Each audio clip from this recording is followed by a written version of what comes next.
देखो बच्चों, ऑडियो और वीडियो क्लियर है। ऑडियो और वीडियो क्लियर है।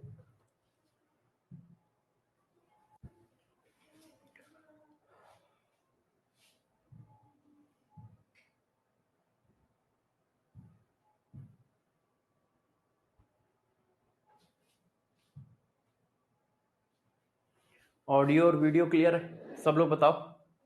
Good morning, good morning, good morning, good morning बच्चों। Very very good morning. हाँ, तबीयत बेटा थोड़ा सा ठीक है, पहले से ठीक है। हाँ, तबीयत गड़बड़ चल रही है, इसीलिए तो कुछ कर नहीं पा रहा हूँ। बस मैं क्लास ले रहा हूँ आप लोगों की, जैसे क्लासों में वो ना आ पाए, डिले ना आ पाए।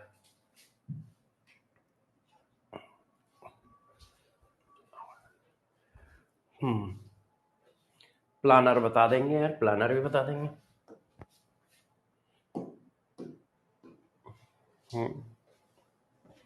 प्लानर भी बता देंगे, सब बता देंगे। यस, सारी बातें बता देंगे एक एक करके, है ना। देखो बच्चों, अब आप सारे बच्चे मुझे बताएं कि हम लोगों की फिजिकल आज आज तो नहीं खत्म होगी, मतलब मंडे को खत्म हो जाएगी। मंडे को खत्म हो जाएगी फिजिकल। तो अब फिजिकल का कंप्लीट टेस्ट कैसे लिया जाए, आप ये मुझे बताओ। पहला पॉइंट तो ये है कि पूरी फिजिकल केमिस्ट्री का टेस्ट कैसे लें। जैसे एक बार आपकी रिवाइज हो जाए तो मैं आपको कुछ चीजें बता देता हूं, ठीक है। जैसे आप लोगों का काम बहुत अच्छे से हो जाए। देखो, physical chemistry, complete physical chemistry के मैं कंप्लीट फिजिकल केमिस्ट्री के कंप्लीट फिजिकल केमिस्ट्री के मैं आपको, ठीक है, आप लोगों को ध्यान होगा अभी तेजस आपको नहीं मिल पा रहा है। तेजस एंड सिद्धि के क्वेश्चन दे देता हूं,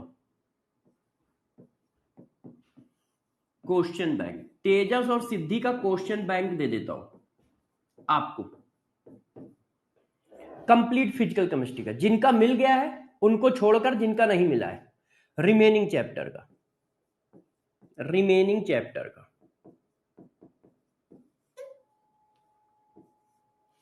इनको क्या करेंगे हम, पैरेलल में धीरे धीरे करके करते रहेंगे। ऑर्गेनिक इधर चलती रहेगी और हम तेजस और सिद्धि को as a target, as a revision कराते रहेंगे और टेस्ट लेते रहेंगे, है ना। अरे यार, बात समझ पा रहे हो। टारगेट के बेसिस पे हम इसको करते रहेंगे धीरे धीरे करके। जैसे मैंने किसी हफ्ते आपको टारगेट दिया कि देखो, आपको तैयार करके आना है मोल कॉन्सेप्ट, एटॉमिक स्ट्रक्चर, ठीक है, और इक्विलिब्रियम। अब इसके मैंने क्या किए, आपको तेजस और सिद्धि के 100 क्वेश्चन दे दिए। अब मैंने कहा ये मतलब क्लास जो चल रही है, क्लास से अलग है ये सब, ये क्लास से अलग है, इसमें क्लास का कोई लेना देना नहीं होगा। हाँ, बुक के सारे क्वेश्चन बना लो, बुक के भी सारे क्वेश्चन कर लो बेटा हसन, बुक के भी सारे क्वेश्चन कर लो, बुक के सारे क्वेश्चन अल्टीमेट है। आप चाहो तो तेजस सिद्धि के क्वेश्चन ना लो, बुक के ही क्वेश्चन कर लो, मैं इसका टेस्ट वाइज कर देता हूं। हाँ, इसको टेस्ट वाइज कर ले, कहो तो टेस्ट वाइज कर ले।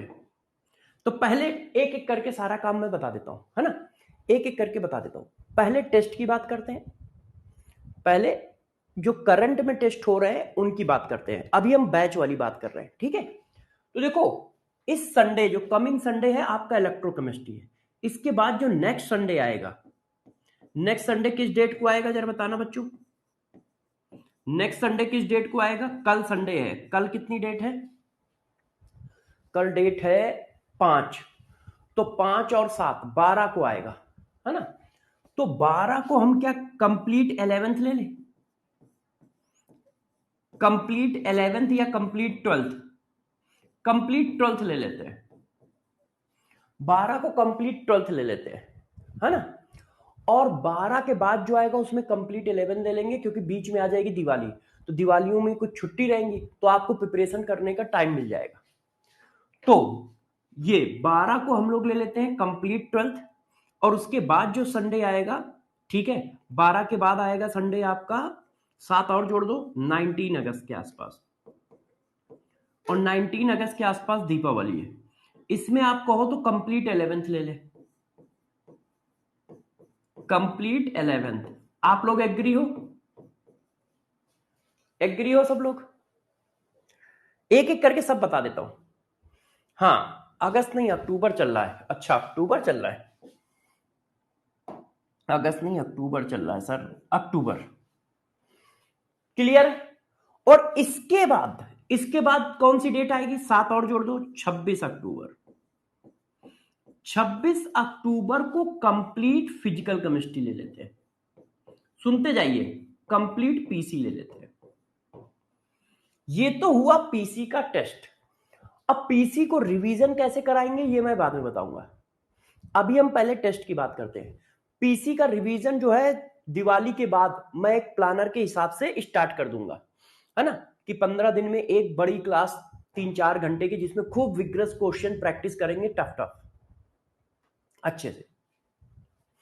तो अभी क्या है, ये टेस्ट की बात है और ये बैच में चल रहा होगा। ये बैच टेस्ट की बात है, ये बैच के टेस्ट की बात है, ये बैच के टेस्ट की बात है। क्लियर है?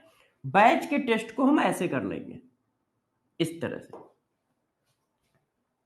इतनी बात हो गई। 3 पार्ट में कर दिया है, एक complete 12th, complete 11th, complete physical chemistry. 12 अक्टूबर, 19 अक्टूबर और 26 अक्टूबर। ठीक है, ये 12 अक्टूबर है, ये 19 अक्टूबर है, ये 26 अक्टूबर है। क्लियर हो गई? अच्छा, अब आ जाओ ओसी पे। ओसी का क्या करोगे, मतलब ऑर्गेनिक केमिस्ट्री का। देखो, ऑर्गेनिक केमिस्ट्री आपकी ट्यूसडे से स्टार्ट हो जाएगी। ऑर्गेनिक केमिस्ट्री हम लोग ट्यूसडे से स्टार्ट कर लेंगे, ट्यूसडे से स्टार्ट हो जाएगी।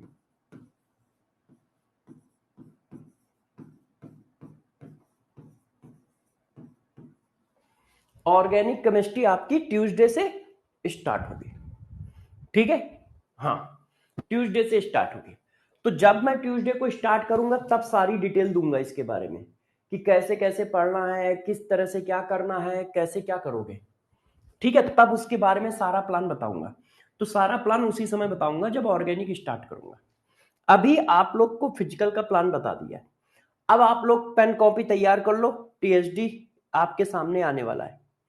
पेन कॉपी तैयार कर लीजिए, टीएसडी का पहला क्वेश्चन आपके सामने आने वाला है।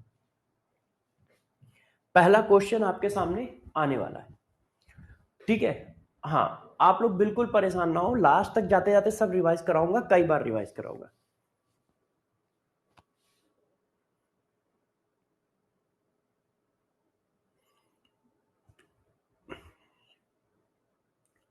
टेम्परेचर बढ़ाने पर पहले वेवलेंथ इंक्रीज होती है, फिर डिक्रीज होती है। ठीक है, ऐसा कुछ नहीं है। पूरा का पूरा black body radiation constant temperature पे, कांस्टेंट टेम्परेचर पे।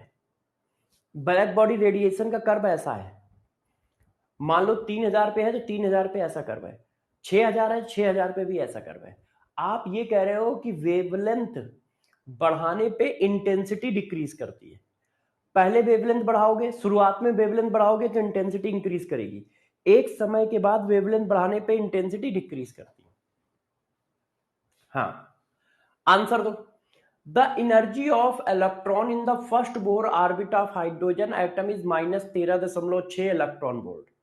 The possible energy value for the second excited state of electron in Bohr orbit of hydrogen atom is an R। बताओ। देखो, सेकंड एक्साइटेड स्टेट का मतलब n इक्वल टू कितना डालोगे, बताओ सब लोग। सेकंड एक्साइटेड स्टेट का मतलब n इक्वल टू कितना डालोगे, 3। जितना एक्साइटेड स्टेट पूछ रहा है उसमें एक जोड़कर, यस यस।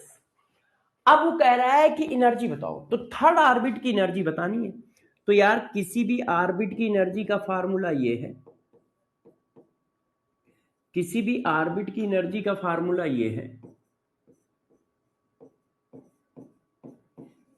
अब थर्ड ऑर्बिट की पूछ रहा है तो n इक्वल टू 3 हो गया और z इक्वल टू 1 हो गया, क्योंकि हाइड्रोजन एटम की बात चल रही है।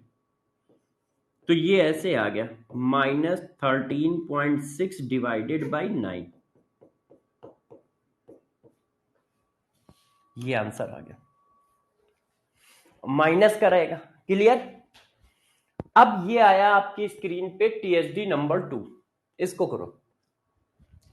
टीएचडी नंबर 2 करिए। The energy of electron in ground state in a single atomic species x electron volt, the amount of energy for the separation of electron for fourth excited state in this species is. बताओ भाई, बताओ question को बताइए सब लोग, question को बताइए क्या कह रहा है क्वेश्चन। आप लोग सॉल्व करिए, तब तक मैं कुछ चित्र बनाता हूं। चित्र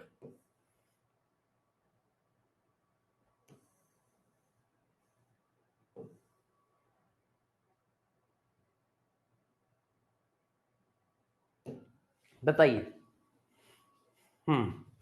अब देखो वो क्या कह रहा है।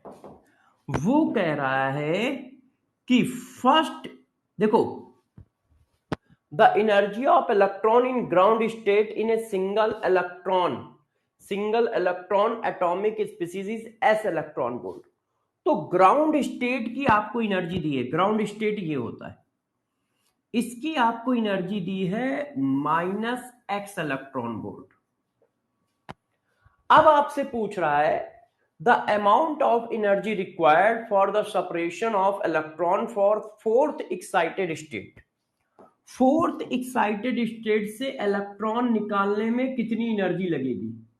तो फोर्थ एक्साइटेड स्टेट का मतलब ऑर्बिट का नंबर 5। तो ये पहला हो गया, ये दूसरा, ये तीसरा, ये चौथा, ये पांचवा। मतलब यहां से इलेक्ट्रॉन निकालने में कितनी एनर्जी लगेगी ये पूछ रहा है। तो हमें पता है कि आयोनाइजेशन एनर्जी का जो फार्मूला होता है वो मॉड ऑफ टोटल एनर्जी होता है। किस इलेक्ट्रॉन की आयोनाइजेशन एनर्जी चाहिए? फिफ्थ ऑर्बिट की आयोनाइजेशन एनर्जी चाहिए। तो फिफ्थ ऑर्बिट की टोटल एनर्जी के बराबर होगा। पहली बात, ये रिक्वायर्ड एनर्जी है तो साइन निगेटिव आएगा ही नहीं, साइन जो भी कुछ आएगा पॉजिटिव आएगा। तो माइनस वाले तो ऐसा ही कट गए, माइनस वाले आंसर पॉसिबल ही नहीं है। क्यों? क्योंकि एनर्जी रिक्वायर्ड है तो इसका मतलब साइन पॉजिटिव होगा।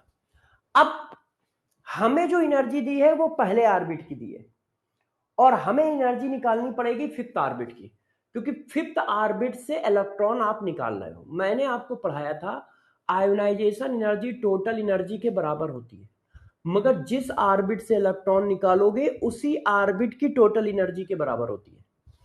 जिस ऑर्बिट से इलेक्ट्रॉन निकालोगे उसी ऑर्बिट की टोटल एनर्जी के बराबर होती है। तो पहले फिफ्थ ऑर्बिट की टोटल एनर्जी निकालो।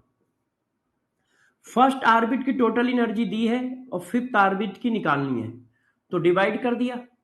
भाई सबको कल का फार्मूला तो याद है ना, मैं डायरेक्ट यूज कर रहा हूं। Z1 square upon N1, Z2 square upon N2 square. अब Z दोनों का सेम है, क्यों? क्योंकि क्या है, सेम एटम है, तो Z सेम है, कट गया। तो 2 ऊपर जाएगा 1 ऐसे, तो इसकी वैल्यू है x, इसकी वैल्यू हमें निकालनी है। अब N2 क्या है? 5 का मतलब 25, N1 क्या है? 1 का मतलब इतना। तो E5 की वैल्यू आ गई -x डिवाइडेड इतना इलेक्ट्रॉन वोल्ट। अब जो E5 की वैल्यू है वही इसकी वैल्यू है, बस प्लस साइन के साथ, बस प्लस साइन के साथ। ये आंसर है। तो answer is D, answer is D है। अब बताओ कितने बच्चों के कितने क्वेश्चन सही है? Answer is D. बताइए, दो में से किसके कितने सही? दो में से किसके कितने सही?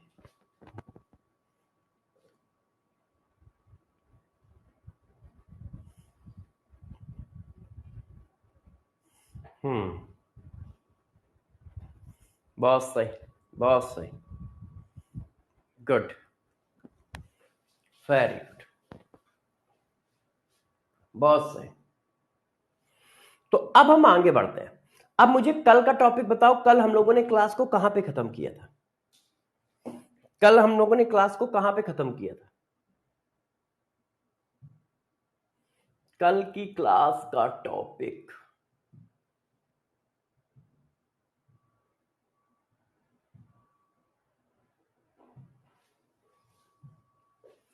कल हम लोगों ने क्लास को कहां खत्म किया था?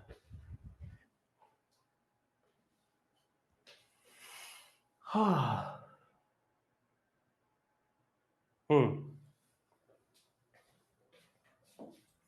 ये कल की पीपीटी है।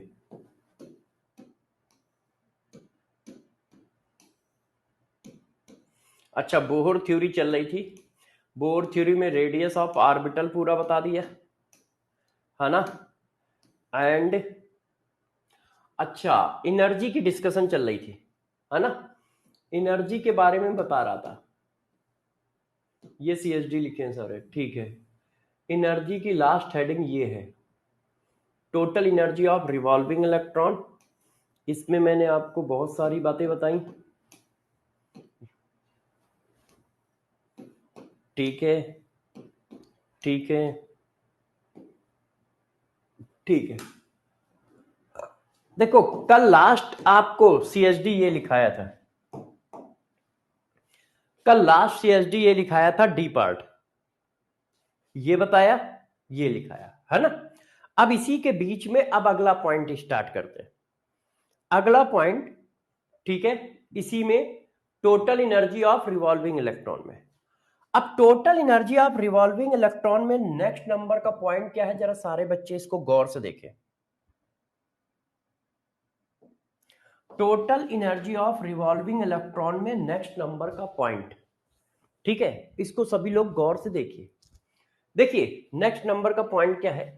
देखो, जैसे एक इलेक्ट्रॉन है, वैसे मैं इसको पढ़ा चुका हूं, मैं इसको पढ़ा चुका हूं, है ना। तो ज्यादा टाइम नहीं लगेगा, क्योंकि मैं फिर पढ़ा चुका हूं तो थोड़ा स्पीड में रहूंगा और डायरेक्ट भी रहूंगा। देखो, ये हमारे एनर्जी लेवल है, ये देखो, ये हमारे एनर्जी लेवल है ऐसे। अब कोई इलेक्ट्रॉन मान लो यहां पर है, कोई इलेक्ट्रॉन यहां पर है। अब ये इलेक्ट्रॉन जो है, या तो एनर्जी लूज करके नीचे आ सकता है ऐसे, और जब नीचे की ओर आएगा, अपर एनर्जी लेवल से लोअर एनर्जी लेवल पे आएगा, तो आपको पता है क्या करेगा, एनर्जी रिलीज करेगा। अच्छा, यदि एनर्जी रिलीज करेगा तो कोई बच्चों बताएगा साइन कैसा आएगा? यदि एनर्जी रिलीज करेगा तो साइन कैसा आएगा? निगेटिव। एनर्जी रिलीज करेगा तो साइन कैसा आएगा? निगेटिव। अच्छा, अब ये भी तो पॉसिबिलिटी है, ये भी तो पॉसिबिलिटी है कि यहां पे जो इलेक्ट्रॉन रिवॉल्विंग कर रहा था, वो एनर्जी गेन करके अपर एनर्जी लेवल पे चला जाए ऐसे। मगर जब ये अपर एनर्जी लेवल पे जाएगा तो क्या करेगा? एनर्जी गेन करेगा, एनर्जी गेन करेगा। अब साइन कैसा आएगा? जब एनर्जी गेन करेगा तो साइन कैसा आएगा? पॉजिटिव। इतनी बात क्लियर है कि नहीं? हाँ। अब मुझे बताओ, ये माइनस और प्लस साइन रिप्रेजेंट क्या करते हैं? ये माइनस और प्लस साइन क्या रिप्रेजेंट करते हैं? Plus and minus sign only represent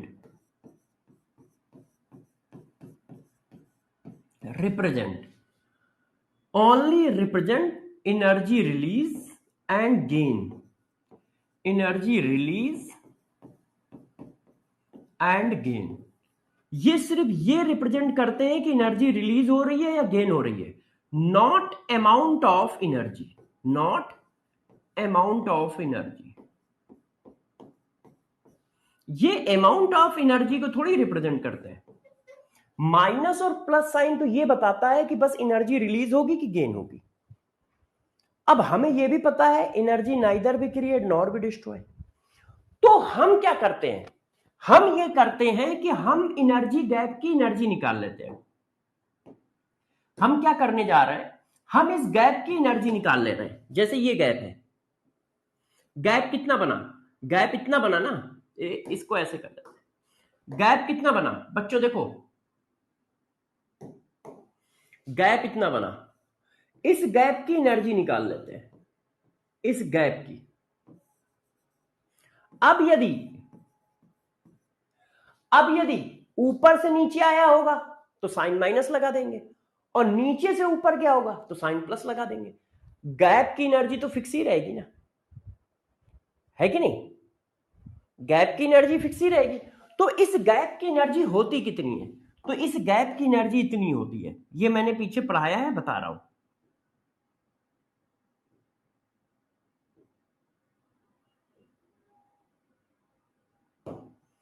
ये देखो, मैंने माना ये दो एनर्जी लेवल है, ये N1 एनर्जी लेवल है, ये N2 एनर्जी लेवल है। अब इस एनर्जी लेवल के गैप की एनर्जी जो है, ये जो गैप है, उस गैप की एनर्जी की वैल्यू क्या है, तो वो वैल्यू बच्चों हमने पीछे निकाली है, delta E equal to 13.6 Z square 1/N1 square minus 1/N2 square electron volt पर एटम। इलेक्ट्रॉन वोल्ट पर एटम, ये इस गैप की एनर्जी है। N1 क्या है, लोअर एनर्जी लेवल, ये क्या है, लोअर एनर्जी लेवल, और वो क्या है, अपर एनर्जी लेवल। ये क्या है, अपर एनर्जी लेवल।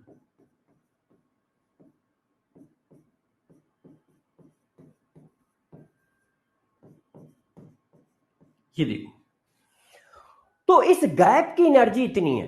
अब यदि हमें पता लगेगा कि ऊपर से नीचे आ रहा है तो हम माइनस लगा देंगे, नीचे से ऊपर जा रहा है तो हम प्लस लगा देंगे।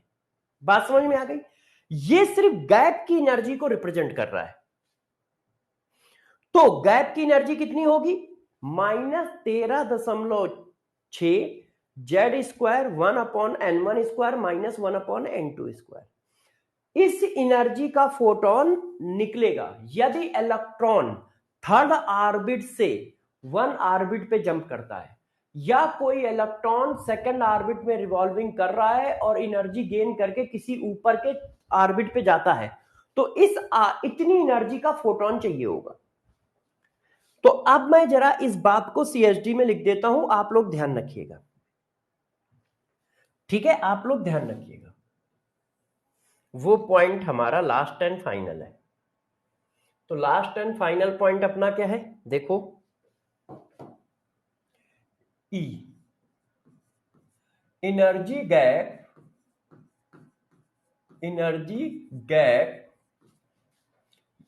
गैप बोलो या रिलीज और gain energy of photon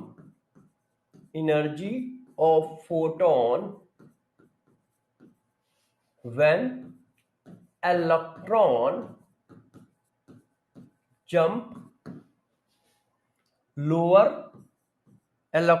jump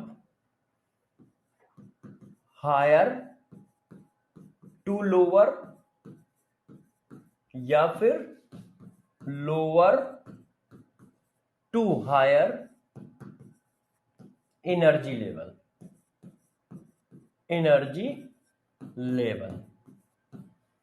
और वो एनर्जी गैप कितना होगा, delta E equal to 13.6 Z square 1/N1 square minus 1/N2 square. Unit भी लिख देता हूं, इलेक्ट्रॉन वोल्ट पर एटम। यदि आप माइनस होगी यदि आप अपर से लोअर आ रहे हो, अपर से लोअर आ रहे हो तो माइनस होगी, और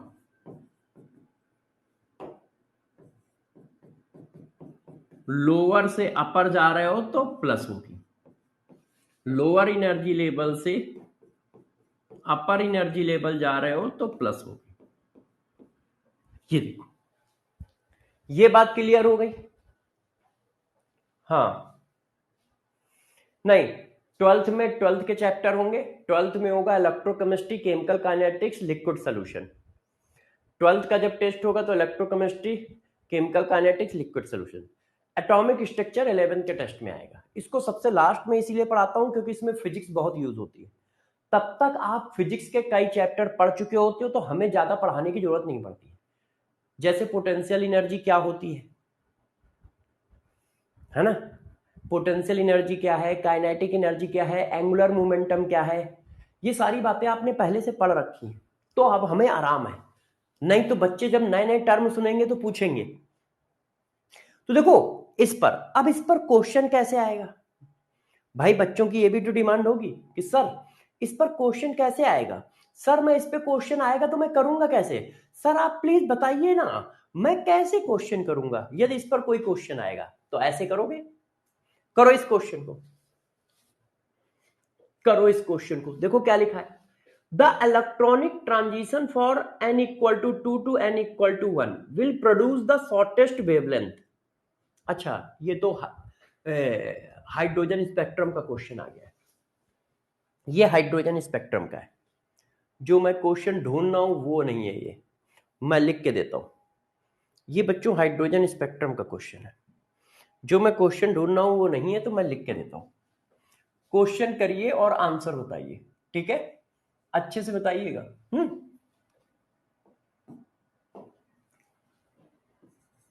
What amount of energy photon required to second orbit revolving electron for jump in third orbit of hydrogen atom. ये लो, ए -13.6 इलेक्ट्रॉन वोल्ट,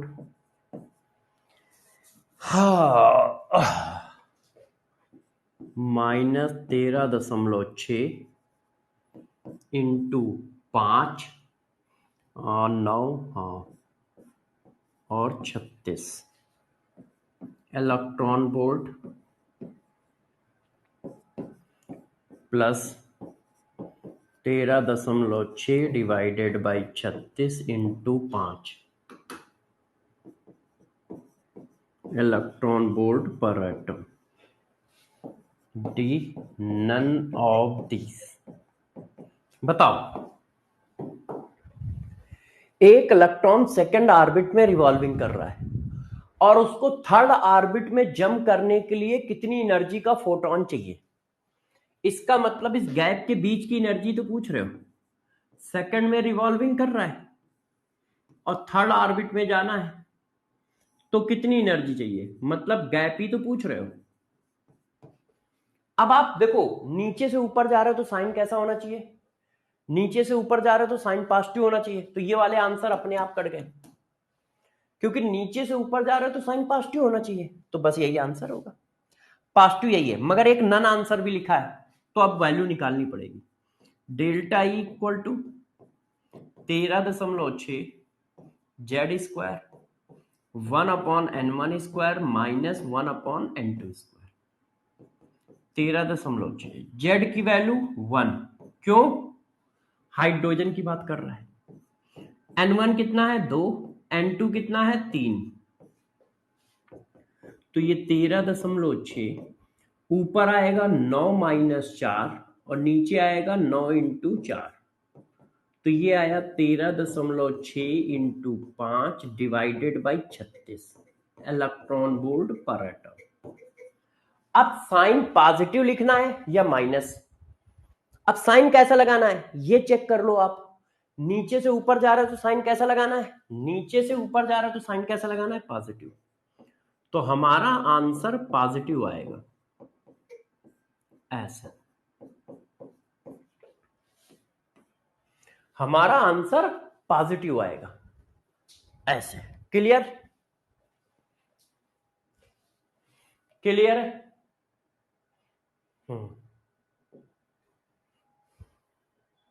कर लोगे, कर लेंगे। अब जरा देखो बच्चों, अब अगली हेडिंग है टोटल, सॉरी टोटल क्या, velocity of revolving electron, revolving electron. अब रिवॉल्विंग इलेक्ट्रॉन की वेलोसिटी कितनी होगी इस पर डिस्कशन है। ये एक हमारा एटम है और ये हमारा न्यूक्लियस है। अब एक इलेक्ट्रॉन चक्कर लगा रहा है ऐसे ऐसे, तो किस वेलोसिटी से चक्कर लगा रहा है, न्यूक्लियस के चारों ओर किस वेलोसिटी से चक्कर लगा रहा है। तो वेलोसिटी ऑफ इलेक्ट्रॉन का जो फार्मूला होगा वो कितना होगा, 2.18 इंटू Z/N। देखो यूनिट का ध्यान रखना, 2.18 into 10⁻6 Z/N metre per second, metre per second.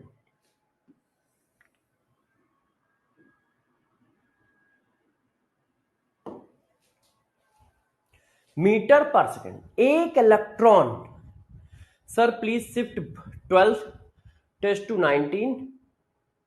अच्छा प्रिपरेशन का टाइम मिल जाएगा, ठीक है, इस पर अभी क्लास खत्म होने से पहले बात कर लेंगे। अब एक इलेक्ट्रॉन जो है एटम के चारों ओर चक्कर लगा रहा है। एटम के चारों ओर चक्कर लगाते हुए इलेक्ट्रॉन का, हाँ बिल्कुल ले लेते हैं, बिल्कुल सही कह रहे हो मेहंदी हसन, आपकी बात भी सही है। मैं अभी चेंज कर देता हूं, अभी चेंज कर देता हूं, है ना, अभी चेंज कर देता हूं। देखो बच्चों लोगों की डिमांड है कि सर आप जो है ना टेस्ट की डेट थोड़ा सा चेंज कर लो। तो बच्चों को देखो टेस्ट देना है, और बच्चों को टेस्ट देना है तो बच्चों की प्रिपरेशन अच्छी होनी चाहिए, एम ये है। तो थोड़ा सा इस टेस्ट में चेंज कर लेते हैं। बच्चे कह रहे हैं कि ऐसे ऐसे करो टेस्ट। जो कमेंट में आ रहा है वो मैं बता रहा हूं। कमेंट में ये आ रहा है कि आप 12 अक्टूबर को ले लो एटॉमिक स्ट्रक्चर का टेस्ट, 12 अक्टूबर को आप कंप्लीट एटॉमिक स्ट्रक्चर ले लो, है ना, यही कह रहे हो ना। 19 अक्टूबर को कंप्लीट 12th ले लो। एक बार हाँ या ना में जवाब दो सब लोग। और 26 अक्टूबर को कंप्लीट 11th ले लो।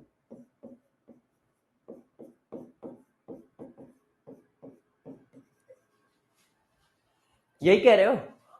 और 26 अक्टूबर के बाद क्या आता है भाई, इसमें 6 और जोड़ो, 7 और जोड़ो, तो 26 और 7 33, 33 का मतलब हुआ जाके 3 नवंबर को जो टेस्ट लोगे उसमें कंप्लीट 12th ले लो।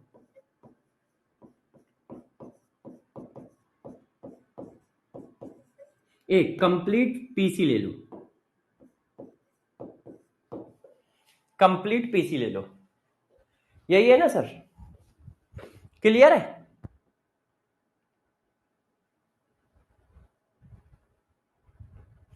अरे प्रभु सिर्फ फिजिकल केमिस्ट्री की बात चल रही है। कंप्लीट 12th में liquid solution, last chapter physical chemistry का चल रहा है। 12th तो पहले से कंप्लीट हो चुकी है, सिर्फ फिजिकल केमिस्ट्री की बात चल रही है ये देखो फिजिकल केमिस्ट्री की, ये सिर्फ फिजिकल केमिस्ट्री की बात चल रही है। अभी बात सिर्फ फिजिकल केमिस्ट्री की चल रही है, ओनली फिजिकल केमिस्ट्री। इसमें ओसी आईओसी कैसे ले लेंगे जब हमने पढ़ाया ही नहीं है। एक्सेप्ट ओसी एंड आईओसी, ये सिर्फ फिजिकल केमिस्ट्री की बात चल रही है, ठीक है, ये सिर्फ फिजिकल केमिस्ट्री की बात चल रही है। इसके बाद ऑर्गेनिक के टेस्ट चालू होंगे हर हफ्ते, तो एक बार आपकी फिजिकल केमिस्ट्री और रिवाइज हो जाएगी, ठीक है। हाँ इतना, चलो अब मुझे पढ़ाने दो। डेट चेंज कर दी है जैसा आप लोगों ने कहा, अब पढ़ाने दो भाई, अब पढ़ाने दो। वेलोसिटी ऑफ इलेक्ट्रॉन पढ़ा रहा था, कहां चली गई? हाँ, तो देखो वेलोसिटी ऑफ इलेक्ट्रॉन का फार्मूला क्या है, ये कितना फार्मूला है 2.18 into 10⁻⁶ into Z by N metre per second. हाँ 12th में सिर्फ 3 चैप्टर होते हैं, लिक्विड, केमिकल काइनेटिक्स, इलेक्ट्रोकेमिस्ट्री। अब आप इस फार्मूले को देखकर जरा दो बातें बताइए। पहला कि जो वेलोसिटी ऑफ इलेक्ट्रॉन है वो डायरेक्टली प्रोपोर्शनल है जेड के, इनवर्सली प्रोपोर्शनल है एन के। मतलब जैसे जैसे न्यूक्लियस से दूर जाओगे वेलोसिटी डिक्रीज करेगी, जैसे जैसे न्यूक्लियस से दूर जाओगे वेलोसिटी डिक्रीज करेगी, ये देखो है। तो यदि हम सेम ऑर्बिट की बात करेंगे तो वेलोसिटी का रिलेशन कैसे बनेगा? जैसे एक ऑर्बिट ये, एक ऑर्बिट ये, सेम एटम के दो ऑर्बिट है, ये n1 ऑर्बिट है, ये n2 ऑर्बिट है। यहां पे कोई इलेक्ट्रॉन v1 वेलोसिटी से ट्रेवल कर रहा है, यहां पे कोई इलेक्ट्रॉन u2 वेलोसिटी से ट्रेवल कर रहा है। तो अब इनके बीच में रिलेशन कैसा बनेगा? तो भाई यहां तो जेड कांस्टेंट होगा, तो फार्मूला ये आ जाएगा।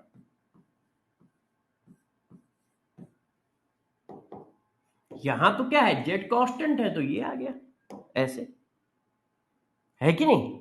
और यदि मान लो दो डिफरेंट एटम के बीच में बात होगी, जैसे ये देखो ऐसे कि ये एक एटम है, इसका nth एनर्जी लेवल है और एटॉमिक मास Z1, ये दूसरा है जिसका एटॉमिक नंबर Z2 है और ये n2 एनर्जी लेवल है।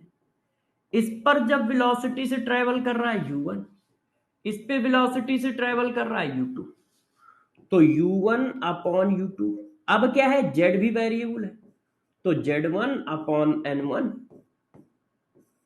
Divided by z2 upon n2, तब ये फार्मूला बनेगा जैसा एनर्जी में बना के आए हैं, ये देखो। क्लियर? क्लियर। हाँ लेक्चर नंबर 4 कोई नहीं है, लेक्चर नंबर 4 कोई नहीं है। उस दिन मेरी तबीयत इतनी ज्यादा खराब थी कि मैं उठ ही नहीं पाया, मैं उठा 9:30 पौने 10 बजे। तो वो क्या हुआ कि लेक्चर लगा रहा और क्लास ब्लैंक जाती रही, क्योंकि मैंने किसी को बताया नहीं था। मुझे लगा कि मैं सुबह तक ठीक हो जाऊंगा, क्यों क्लास कैंसिल करूं, क्यों क्लास कैंसिल करूं, और सुबह तक और बीमार हो गया। तो लेक्चर नंबर 4 एटॉमिक स्ट्रक्चर का नहीं है ना। अब ये देखो यार, अब इस पर क्वेश्चन कैसे आएगा, वेलोसिटी पे क्वेश्चन कैसे आएगा? चलो अब क्वेश्चन करके दिखाता हूं कि यदि वेलोसिटी पे कोई क्वेश्चन बनेगा तो कैसा बनेगा और उसको तुम करोगे कैसे, उसको तुम करोगे कैसे वेलोसिटी वाले क्वेश्चन को, ठीक है। चलिए मैं आपको एक क्वेश्चन देता हूं, देखिए मैंने आपसे कहा velocity of ground state of hydrogen atom is v metre per second,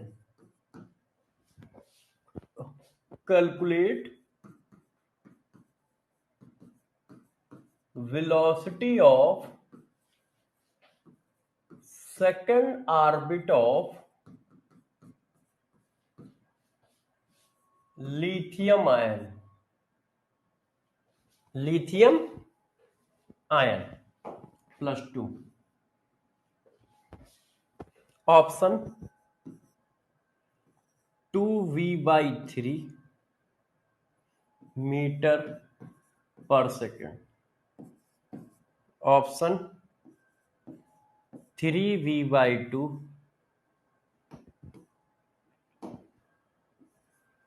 metre per second. Option 2V/3 centimetre metre per second. None of this. अब बताओ क्या आएगा। तो क्या दो डिफरेंट एटम के बीच में कंपेयर चल रहा है कि सेम एटम के बीच में चल रहा है? दो डिफरेंट स्पीसीज के बीच में कंपेयर है। तो हम लोगों ने लगा दिया क्या, U1/U2 Z1/N1 Z2/N2। हाइड्रोजन की वेलोसिटी v है, लिथियम की निकालनी है। हाइड्रोजन का Z1, ग्राउंड स्टेट का 1, ग्राउंड स्टेट का मतलब n=1, हाइड्रोजन के लिए Z=1।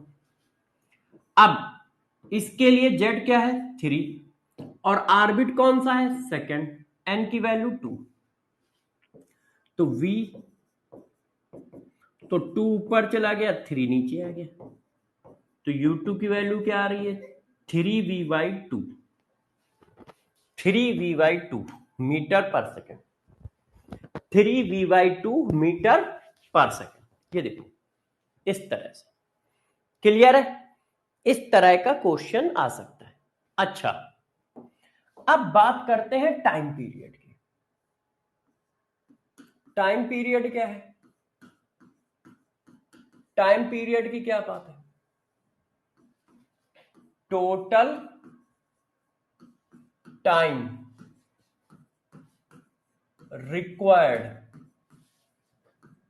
To complete one cycle, one circle. पूरा एक सर्किल का चक्कर लगाने में कितना टाइम लगेगा? ये देखो, कोई इलेक्ट्रॉन यहां से चालू करता है और पूरा एक चक्कर लगाएगा, ऐसे ऐसे वापस यहां पे आ गया, तो पूरा एक चक्कर लगाने में कितना टाइम लगेगा वो पूछा जा रहा है। तो बताओ टाइम पीरियड का फार्मूला क्या होता है? तो भाई टाइम इक्वल टू सिंपल होता है, हमने पढ़ा है बचपन में फार्मूला 6th-7th में, speed equal to distance divided by time. हमें टाइम निकालना है तो टाइम को हम इधर ले आए, डिस्टेंस को यहां रख दिया, स्पीड को यहां रख दिया। अब डिस्टेंस कितनी है इसका, सरकमटेंसेस, इसकी सरकमटेंसेस कितनी है 2πRN। वेलोसिटी कितनी है, जिस वेलोसिटी से ये रिवॉल्विंग कर रहा है Vn। तो एक टाइम पीरियड का फार्मूला ये आ गया,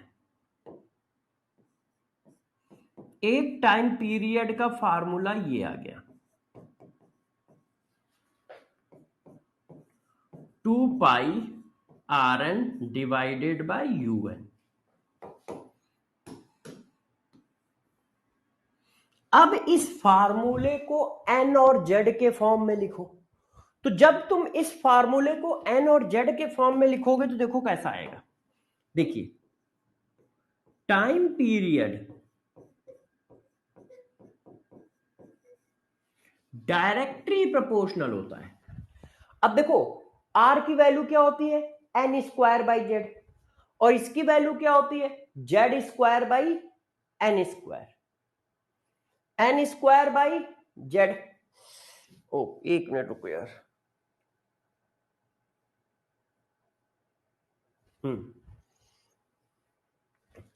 देखो R होता है directly proportional n square by Z, V होता है directly proportional z by n। तो ये इसके साथ चला जाएगा, ये इसके साथ चला जाएगा, तो इसका मतलब n cube by Z square के टाइम पीरियड डायरेक्टली प्रोपोर्शनल होगा n cube by Z square के। ये देखो n cube by Z square, ऐसे टाइम पीरियड डायरेक्टली प्रोपोर्शनल होगा n cube by Z square के। ये देखिए, तो एक हमारा फार्मूला ये है और एक हमारा ये है।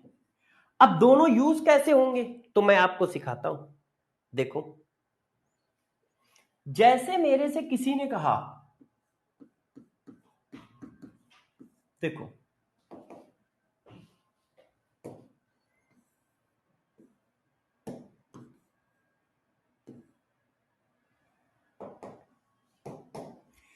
एक इलेक्ट्रॉन है, n1 ऑर्बिट में रिवॉल्विंग कर रहा है और टाइम ले रहा है t1। दूसरा इलेक्ट्रॉन n2 ऑर्बिट में रिवॉल्विंग कर रहा है और टाइम पीरियड है t2। तो उनके बीच का रिलेशन बताओ। क्या सेम ऑर्बिट की बात चल रही है? बताओ सब लोग, क्या हम सेम ऑर्बिट की बात कर रहे हैं? यस या नो? सभी लोग बताएं, क्या हम सेम ऑर्बिट की बात कर रहे हैं? यस या नो? सब लोग बताइए, क्या हम सेम ऑर्बिट की बात कर रहे हैं? यस या नो?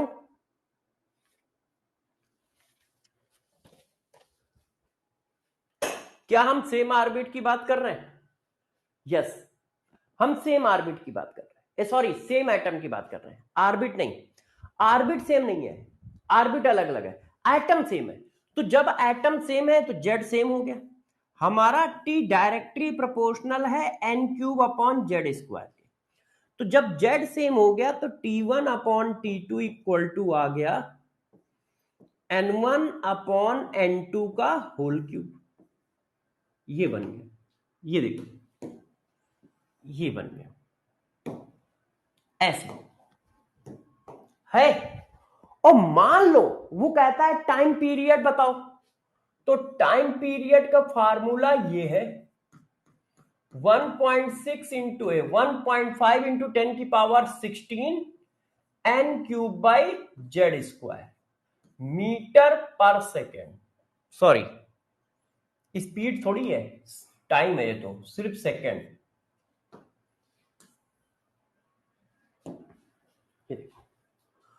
तो देखो जरा, सेम एटम है तो जेड कांस्टेंट हुआ, कट गया और ये आ गया। अब इस पर क्वेश्चन कैसे आता है ये मैं सिखाता हूं।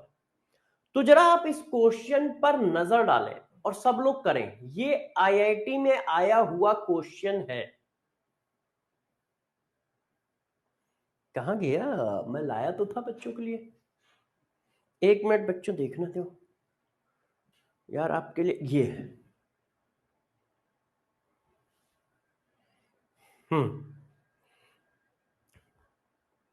एक मिनट एक मिनट एक मिनट, डुन डुन डुन डुन डुन डुन डुन डुन डुन, ये आ गया। बताओ, अब देखो इस क्वेश्चन को पढ़ो सब लोग और करो। इन an atom two electron move around the nucleus in a circular orbit of radius r और 4r। ये एक्चुअल में थोड़ा जरूरत से ज्यादा टफ क्वेश्चन है। देखो, पहली बात, सेम एटम की बात कर रहा है, चेक कर लो। In an atom two electron move around the nucleus in a circular orbit of r and 4r।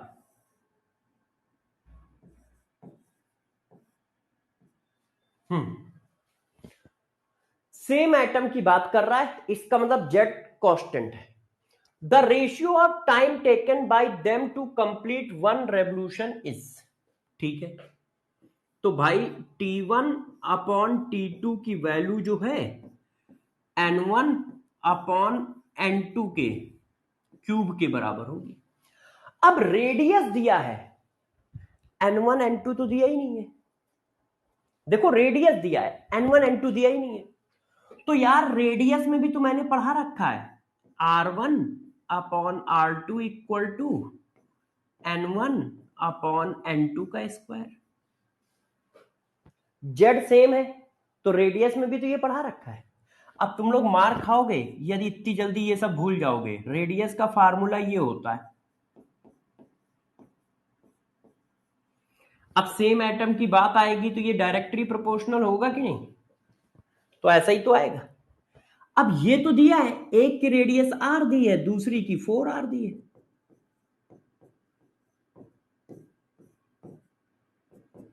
इससे क्या हुआ, इससे ये हुआ कि N1 अपॉन N2 का रेशियो निकल आया। तो N1 अपॉन N2 का रेशियो कितना आ गया 1/2। इसको उठा के यहां डाल दो।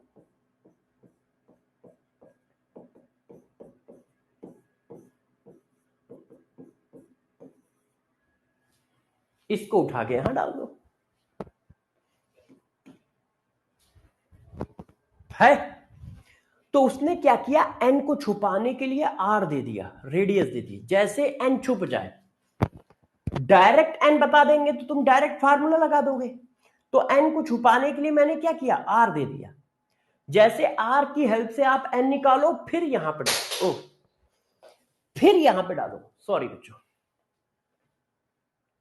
फिर यहां पे डालो। बात समझ गए। ये हमारा खत्म होता है जाके क्या, बोहर थ्योरी। अब बोहर थ्योरी के बाद आता है ड्वेल नेचर ऑफ पार्टिकल। देखो आपने पीछे पढ़ा था ड्वेल नेचर ऑफ लाइट, और ये है ड्वेल नेचर ऑफ पार्टिकल। दोनों में बहुत बड़ा डिफरेंस है। देखो ड्वेल नेचर ऑफ पार्टिकल क्या होता है बताता हूं। एक साइंटिस्ट थे, कौन, डी ब्रोगली। कौन थे, de Broglie. De Broglie scientist थे। इन्होंने बताया हर पार्टिकल के पास ड्वेल कैरेक्टर होता है। इनका कहना था each particle have dual character.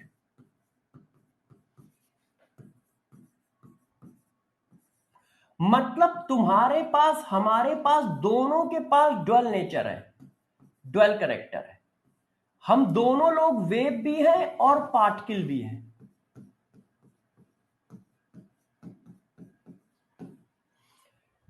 जैसे आपने पीछे पढ़ा था ड्वेल कैरेक्टर ऑफ लाइट, तो ये था कि व्हाइट लाइट के पास ड्वेल कैरेक्टर है।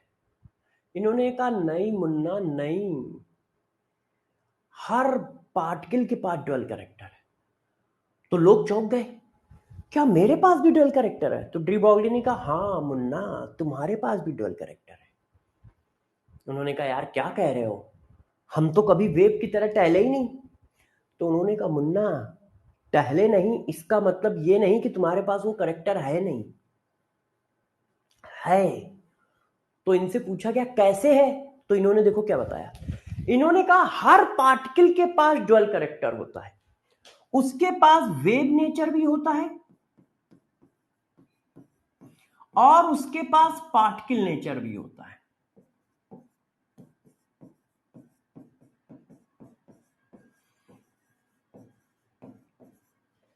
मतलब आपके पास भी ड्वेल कैरेक्टर है, मेरे पास भी ड्वेल कैरेक्टर है।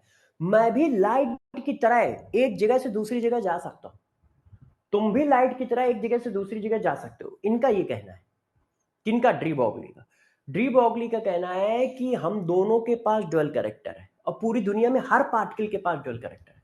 इस पेन के पास भी है, हमारे पास भी है, तुम्हारे पास भी है, सबके पास ड्वेल कैरेक्टर है। तो लोगों ने कहा यार ये बात तुम बता रहे हो मगर हजम नहीं हो रही है, हमारा वेव नेचर कभी दिखता क्यों नहीं है? हम तो हमेशा पार्टिकल नेचर की तरह रहते हैं, हमारा वेव नेचर कब दिखा? तो इन्होंने समझाया कि ये कंडीशन है। तो फिर डी ब्रोगली ने क्या किया, डी ब्रोगली ने अपनी हाइपोथेसिस दी, और डी ब्रोगली ने अपनी हाइपोथेसिस में क्या बताया ये देखो। उसको कहते हैं डी ब्रोगली वेवलेंथ। उसको मुन्ना क्या कहते हैं, डी ब्रोगली वेवलेंथ। अब डी ब्रोगली वेवलेंथ क्या होती है जरा समझो। तो डी ब्रॉगली ने बताया कि हर एक के पास ड्वेल कैरेक्टर है, तो इन्होंने क्या किया, एक रिलेशन दिया, रिलेशन बिटवीन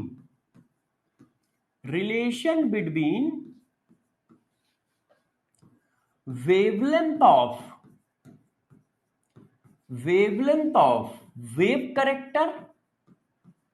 वेव करेक्टर या वेव नेचर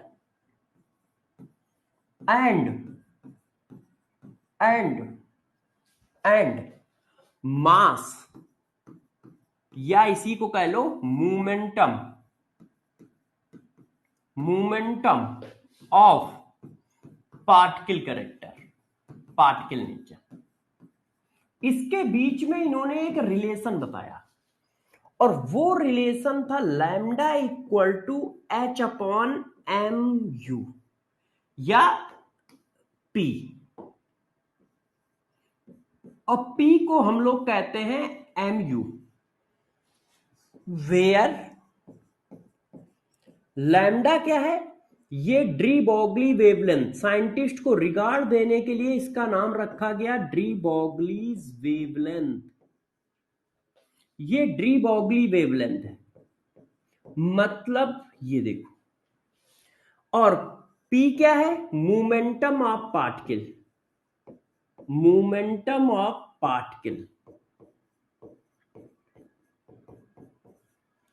एम क्या है, मास ऑफ पार्टिकल,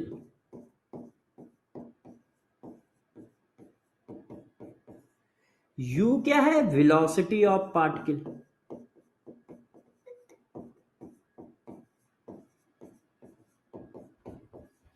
इन्होंने किसी भी पार्टिकल के वेव नेचर और पार्टिकल नेचर के बीच में रिलेशन पढ़ाया।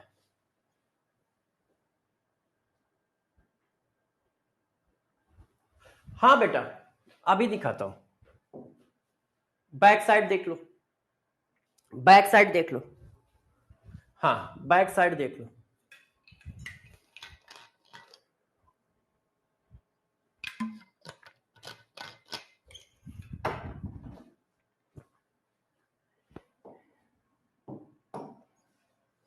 हाँ बेटा, मैंने जेई का अर्जुना, जेई का लक्ष्य, यकीन का, ये नीट का 2.0, जेई का प्रयास, मतलब जितने हाई प्रोफाइल बैच थे, जितने यूनिक बैच, बड़े बैच, वो सब हम ही लोग पढ़ाते थे। उसी की पीपीटी हम ही ने, भाई पीपीटी अपना खुद बनाता है ना टीचर, जैसे अपनी पीपीटी मैं खुद बनाऊंगा, अपने क्वेश्चन मैं खुद सेलेक्ट करूंगा, तो वो तो मेरा मटेरियल है, मेरे पास ही रहेगा। अब मेरा नॉलेज थोड़ी वहां छूट गया होगा कि अब यहां मैं नया नॉलेज लाऊंगा। हाँ, तो ये सब तो मेरा ही है यार। इस जितने भी बड़े बैच थे वो सब हम ही लोग पढ़ाते थे। मैं तो नीट जेई दोनों पढ़ाता ना, अर्जुना जेई, लक्ष्य जेई, यकीन 2.0, प्रयास 2.0, ये जो है प्रयास और यकीन ड्रॉपर है, अर्जुना, और मैं जैसे 11th नीट नहीं पढ़ाता था, 12th नीट नहीं, 11 जेई, 12 जेई, ड्रॉपर जेई, और ये सबसे बड़े बैच होते थे। इसी तरह यकीन ड्रॉपर, मतलब जो इसमें बहुत बच्चे हों, जैसे बच्चों को दिक्कत ना आए, तो इसलिए बड़े बड़े बैचों में हम लोग संभालते थे मोर्चा। आ जाओ, अब गौर से समझो जरा बच्चों, तो ये बता क्या रहा है, गौर समझना। देखो ये वेव नेचर है, ये पार्टिकल नेचर है, और दोनों एक दूसरे के इनवर्सली प्रोपोर्शनल है। वेव नेचर को कौन रिप्रेजेंट कर रहा है, ये रिप्रेजेंट कर रहा है वेव नेचर को, और ये रिप्रेजेंट कर रहा है पार्टिकल नेचर को। ये दोनों एक दूसरे के इनवर्सली प्रोपोर्शनल है। इसका मतलब यदि पार्टिकल नेचर आपका बढ़ेगा तो वेव नेचर आपका कम हो जाएगा। तो डी ब्रॉगली ने बताया, मुन्ना तुम्हारा पार्टिकल नेचर बहुत ज्यादा है, तुम्हारा मास 72 किलो है, तुम्हारा मास 20 किलो है, तुम्हारा मास 10 किलो है, तुम इलेक्ट्रॉन, प्रोटॉन, न्यूट्रॉन के मास के इतने ज्यादा गुना भारी हो, इतने ज्यादा गुना भारी हो कि उस वैल्यू को काउंट नहीं कर पाते हम लोग। अब गौर सुनिएगा, एक बिलियन में 9 जीरो होते हैं, 9 जीरो, 9 जीरो। और इलेक्ट्रॉन के मास में होता है 10 की पावर -31 किलोग्राम। अब जरा 9 से 31 तक जाओ। 1 बिलियन में 9, ठीक है, 10 बिलियन में 10, 100 बिलियन में 11 जीरो, 1000 बिलियन में 12 जीरो, 10,000 बिलियन में, ठीक है, 13 जीरो, 1 लाख बिलियन में 14 जीरो। 1 लाख बिलियन को शायद 1 ट्रिलियन बोलते हैं ना। अभी 14 जीरो हुए, अभी 31 तक जाना है। मतलब इतने यदि आपको पैसे मिल जाए ना, और आप पर सेकंड 2, 4, 10 करोड़ रुपए भी खर्च करो, तो तुम्हारी पूरी जिंदगी पैसे नहीं खत्म होंगे। 2, 4, 10 करोड़ रुपए पर सेकंड भी खर्च करोगे तो खत्म नहीं होंगे। ये इतनी बड़ी वैल्यू है। मतलब 31 जीरो की किसी की अर्थव्यवस्था नहीं है। मतलब पूरे वर्ल्ड की अर्थव्यवस्था मिला दी जाए तो भी उसमें 31 जीरो नहीं लग पाएंगे। पूरा वर्ल्ड, पूरे यूनिवर्स की अर्थव्यवस्था मिला दी जाए तो भी उसमें 31 जीरो नहीं लग पाएंगे। इतना बड़ा नंबर है।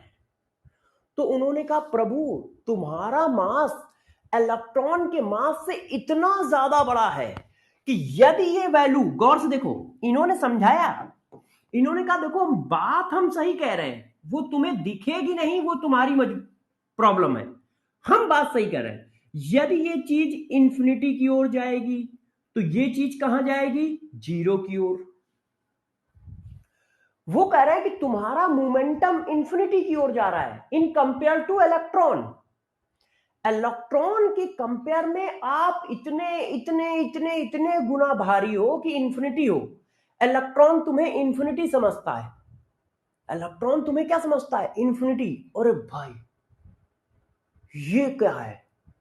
जैसे चींटी हम लोगों को जानते हो क्या समझती होगी? ये पहाड़ है पूरा पूरा, इतना हैवी, इतना अच्छे आदमी, वो हमको राक्षस भी नहीं समझती होगी, राक्षस से भी ऊपर समझती होगी। एक चींटी जब नीचे से जा रही होती होगी और मुझे हिलता डुलता देखेगी तो वो कहेगी अरे यार ये तो राक्षस से भी बहुत बुरा आदमी है, ये कौन है? उसके लिए तो हम पूरी दुनिया से बड़ी चीजें हैं। तो उन्होंने कहा ड्वेल करेक्टर हर एक के पास है, मगर तुम्हारा मोमेंटम इतना ज्यादा है जिसकी वजह से तुम्हारा wave nature tends to zero है। Wave nature tends to zero है क्योंकि तुम्हारा मोमेंटम इतना ज्यादा है। तुम इलेक्ट्रॉन के बराबर का मोमेंटम ले आओ, आराम से तुम्हारा वेव करेक्टर आ जाएगा, आराम से तुम्हारा वेव करेक्टर आ जाएगा। तो डी ब्रॉगली ने इक्वेशन बनाई lambda equal to H upon P, H upon M U. अब इसी फार्मूले को थोड़ा और आगे बढ़ा देते हैं। डरना नहीं मुन्ना, मुन्ना नो डरिंग, कोई बच्चा डरेगा नहीं। ये कैसे लिखा? देखो काइनेटिक एनर्जी इक्वल टू होता है हाफ mv²। दोनों तरफ मास का मल्टीप्लाई कर लो, तो जब दोनों तरफ मास का मल्टीप्लाई कर लोगे तो ये ऐसे हो जाएगा। दोनों तरफ मास का मल्टीप्लाई कर दिया। अब 2 इधर ले आओ, अब इस पे अंडर रूट लगा दो। अब ये किसके बराबर हो जाएगा? तो mu की जगह ये डाल सकते हो। तो h equal to lambda equal to H upon P, lambda equal to H upon mu, lambda equal to H upon under root 2 into kinetic energy into mass of particle, into mass of particle. ये formula है de Broglie wavelength के, ये फार्मूले हैं D Broglie wavelength के। तो de Broglie ने बताया कि भैया हर एक के पास ड्वेल करेक्टर है। तो बहुत इसमें सबसे ज्यादा जानते हो खुशी कौन हुए? लौंडे, लौंडे सबसे ज्यादा खुशी हुए।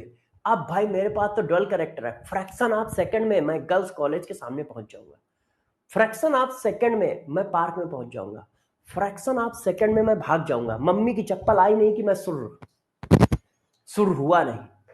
मगर डी ब्रॉगली ने बताया कि मुन्ना इतना खुशी मत हो, इसमें अभी ट्विस्ट भी है। तो जब डी ब्रॉगली ने ये बात बताई तब लौंडों ने रोना धोना चालू कर दिया कि अरे यार, पहले तो एक लड्डू फूटा जिसमें खुशी थी, अब फिर तुमने दूसरा लड्डू फोड़ दिया दुख वाला। तो बात समझ पाए आप लोग कि डी ब्रॉगली ने कौन सी इक्वेशन दी और इस पर कैसे कहा। तो लोगों ने कहा ठीक है भाई, अब और बताओ। तो फिर इस पर बेस्ड क्वेश्चन जरा समझो। अब इस पर बेस्ड क्वेश्चन भी तो बनेंगे यार। अब जरा इस जगह पे फोकस करना सब लोग। डी ब्रॉगली वेवलेंथ, देखो de Broglie wavelength kinetic energy के inversely proportional, de Broglie wavelength mass के inversely proportional, de Broglie wavelength velocity के इनवर्सली प्रोपोर्शनल है। अब इस पर क्वेश्चन मैं कराता हूं, इस पर मैं आपको क्वेश्चन कराता हूं।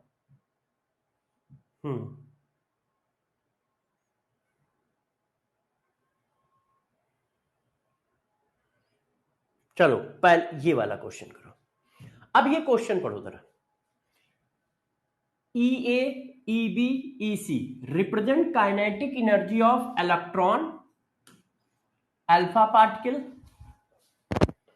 And proton respectively, each moving with same de Broglie wavelength. Then choose the correct increasing representation. सबकी डी ब्रॉगली वेवलेंथ सेम है, सबकी डी ब्रॉगली वेवलेंथ सेम है। अब वो कह रहे हैं काइनेटिक एनर्जी का ऑर्डर लगाओ। तो भाई de Broglie wavelength equal to है h upon under root 2 KEM। अब देखो ये सबका सेम है, ये सबका सेम है क्योंकि कांस्टेंट है, ये सबका सेम है।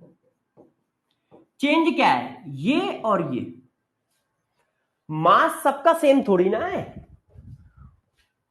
तो यदि इन दोनों के बीच में देखो तो इनवर्सली प्रोपोर्शनल का साइन है।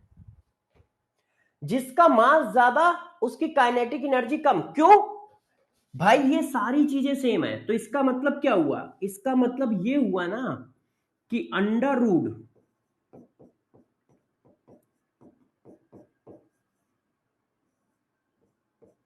Equal to constant. इसको मैं इधर ले आया, इसको नीचे ले गया, तो ये कांस्टेंट है। तो यदि ये बड़ा होगा तो ये छोटा होगा, मल्टीप्लाई में लिखे हैं ना। तो अब मास सबसे बड़ा किसका है, जिसका मास बड़ा होगा उसकी काइनेटिक एनर्जी कम होगी, है ना। जिसका मास बड़ा होगा उसकी काइनेटिक एनर्जी कम होगी।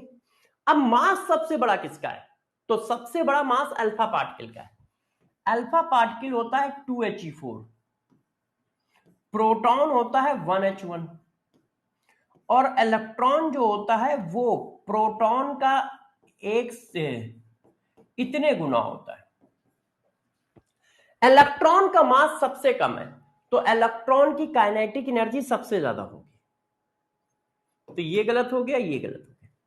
फिर काइनेटिक एनर्जी होगी प्रोटॉन की, प्रोटॉन की क्या है, सी, डी आंसर है। और सबसे कम काइनेटिक एनर्जी होगी किसकी, अल्फा पार्टिकल की। अब जरा देखो यार बच्चों, गौर समझिए। अब इन्होंने एक और बात बताई, गौर से देखिए। इन्होंने बताया कि आप लोगों ने अभी तक एटम के चारों ओर चक्कर लगाया है पार्टिकल के फॉर्म में। आप एटम के चारों ओर चक्कर कैसे लगा रहे हो, पार्टिकल के फॉर्म में। यदि हम वेव के फॉर्म में चक्कर लगाएंगे तो कैसे चक्कर लगाएंगे, क्यों, अब तो हर पार्टिकल के पास ड्यूअल कैरेक्टर है ना। अब तो हर पार्टिकल के पास ड्यूअल कैरेक्टर है। आप ये जो सर्कुलर पाथ लेते हो ये तो क्या है, पार्टिकल कैरेक्टर के हिसाब से है।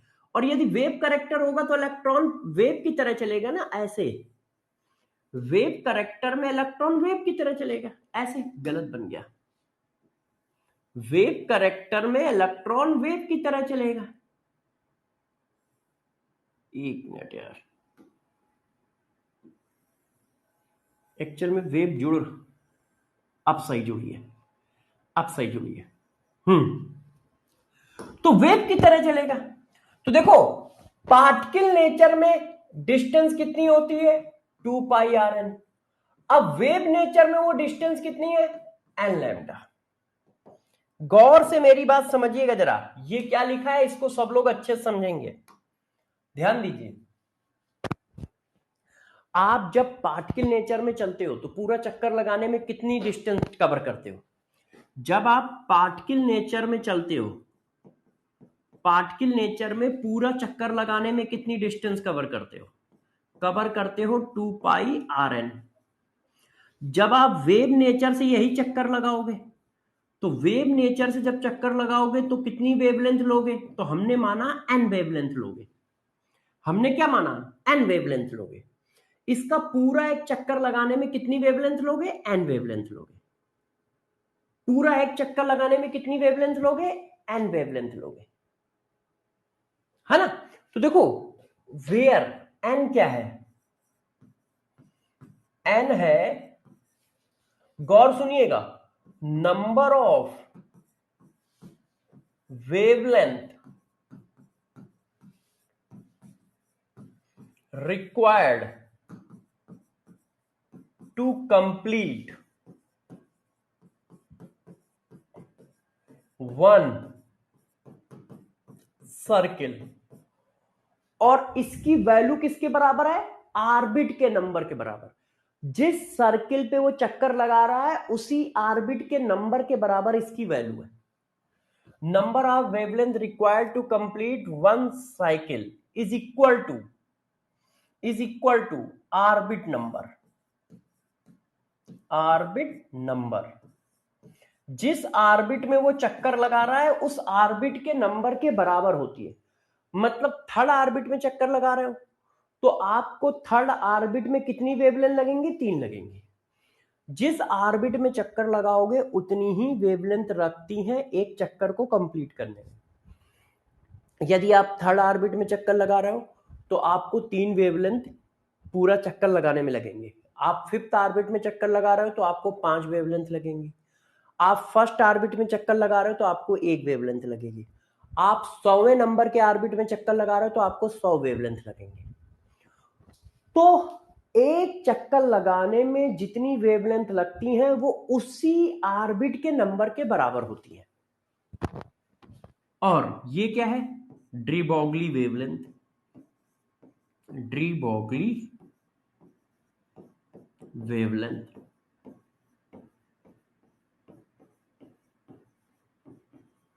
De Broglie wavelength. R N क्या है? रेडियस ऑफ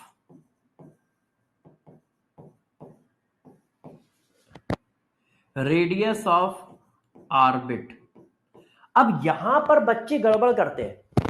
बच्चों को लगता है आर रेडियस ऑफ ऑर्बिट है। नहीं, जिस ऑर्बिट की डी ब्रोगली वेवलेंथ निकालोगे उसी ऑर्बिट की रेडियस यहां रखनी है, क्योंकि आपने इसी ऑर्बिट का सरकमफेरेंस पार्टिकल नेचर में निकाला है, इसी ऑर्बिट का सरकमफेरेंस वेव नेचर में निकाला है और दोनों को बराबर किया है। दोनों को बराबर किया है तो नोट डाल के लिख रहा हूं मैं, ध्यान रखिएगा। जिस ऑर्बिट की डी ब्रोगली, यहां पे आपको फंसाएगा भी, डी ब्रोगली वेवलेंथ निकालना हो, 1 मिनट यार, निकालना, एक बार अच्छे से लिख दूं,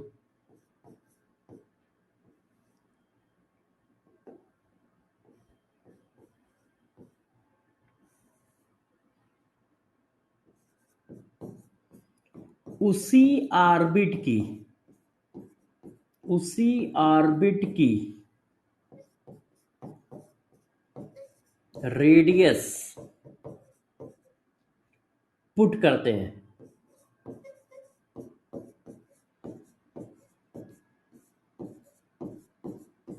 देखो जिस ऑर्बिट की डी ब्रॉगली वेवलेंथ निकालना हो उसी ऑर्बिट की रेडियस पुट करते हैं फार्मूले में। ऐसा ना हो कि रेडियस तुम किसी और की रख दो। और इस पर क्वेश्चन अच्छा बनेगा तब बनेगा। तो देखो मैंने क्या कहा, जरा गौर समझो। मैंने पूछा कि किसी ऑर्बिट का एक चक्कर लगाने में कितनी वेवलेंथ खर्च होंगी, तो आप क्या बताओगे, उस ऑर्बिट के नंबर के बराबर। फिर मैंने पूछा कि उनके बीच में रिलेशन क्या है, तो 2πr n equal to N lambda. जिस ऑर्बिट की डी ब्रॉगली वेवलेंथ निकालोगे उसी ऑर्बिट की रेडियस आपको पुट करनी है। अब इस पर क्वेश्चन आता कैसे है जरा एक बार देख लो।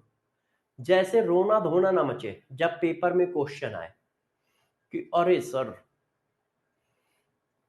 और ये मत सोचना कि टफ होगा। जब हम खड़े हैं तो टफ कैसे होगा, इजी होगा। बस जो कॉन्सेप्ट पढ़ाया है उसको आप अप्लाई करिए। ये मत देखिए वो जेई का क्वेश्चन है, नीट का क्वेश्चन है, चाहे जिस करिए।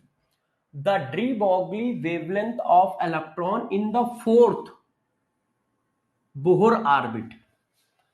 अब फोर्थ बोहर ऑर्बिट का डी ब्रॉगली वेवलेंथ चाहिए, देख लो फोर्थ बोहर ऑर्बिट का। तो फार्मूला क्या बनेगा, फोर्थ बोहर ऑर्बिट का डी ब्रॉगली वेवलेंथ चाहिए तो रेडियस भी किसकी रखोगे, फोर्थ बोहर ऑर्बिट की रखोगे। भाई एन की वैल्यू कितनी है, 4। तो फोर्थ ऑर्बिट का डी ब्रॉगली वेवलेंथ चाहिए तो रेडियस भी किसकी रखोगे, फोर्थ ऑर्बिट की रखोगे। और ये जो ए नॉट होता है, क्वेश्चन थोड़ा सा इनकम्प्लीट है, वेयर इनको लिखना चाहिए, where a naught is a Bohr radius, is a Bohr radius. और हो सकता है पेपर में लिखा भी आया हो, मेरे भाई ने गड़बड़ कर दिया हो, कंप्यूटर ऑपरेटर ने। ए नॉट एक बोहर रेडियस है, तो यार R4 की वैल्यू निकालनी पड़ेगी क्योंकि R4 की वैल्यू थोड़ी दी है। ए नॉट क्या है, बोहर रेडियस। बोहर रेडियस का मतलब रेडियस ऑफ फर्स्ट ऑर्बिट। तो देखो R1 upon R4 equal to N1 square upon N2 square. भाई ये कैसे लिख रहा हूं समझ पा रहे हो ना। फिर हमें वहां आदिकाल में मत ले जाओ कि सर फिर आदिकाल से बताओ ये कैसे आया। ये समझ गए ना कैसे लिख रहे हैं। अब ये बोहर रेडियस है, R4 की वैल्यू हमें निकालनी है, N1 का स्क्वायर और 4 का स्क्वायर। तो ये क्या हुआ 16। तो R4 की वैल्यू है 16 ए नॉट। अब आपने यहां डाला 16 ए not,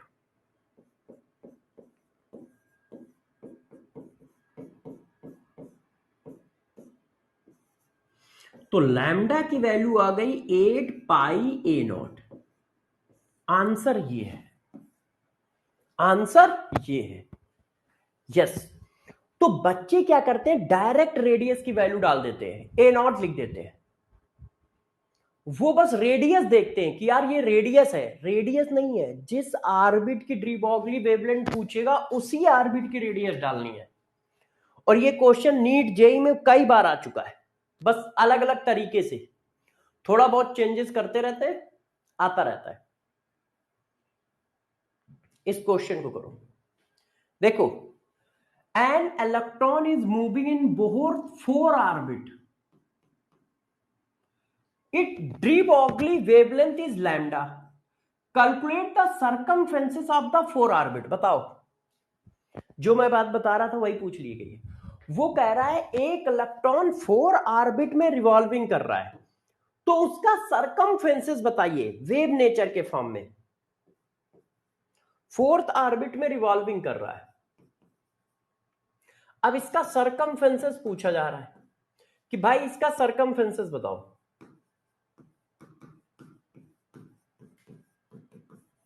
in term of wave nature, in term of wave nature. तो वेव नेचर के टर्म में सरकमफ्रेंसेस कितना होता है, वेव नेचर के टर्म में सरकमफ्रेंसेस होता है एन लैम्डा।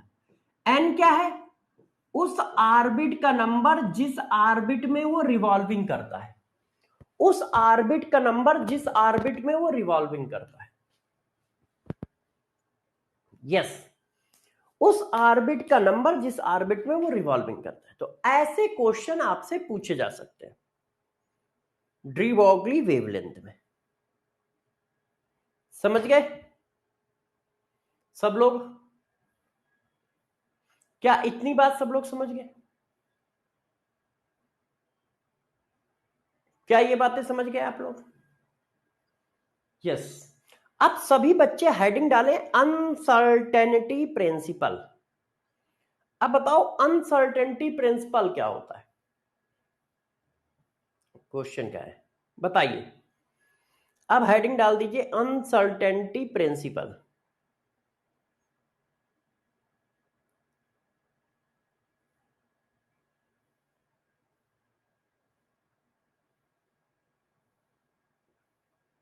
हेडिंग डालिए।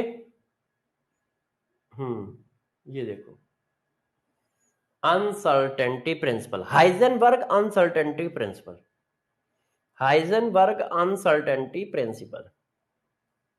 देखो अब अनसर्टेनिटी प्रिंसिपल क्या होता है इसके बारे में बताता हूं।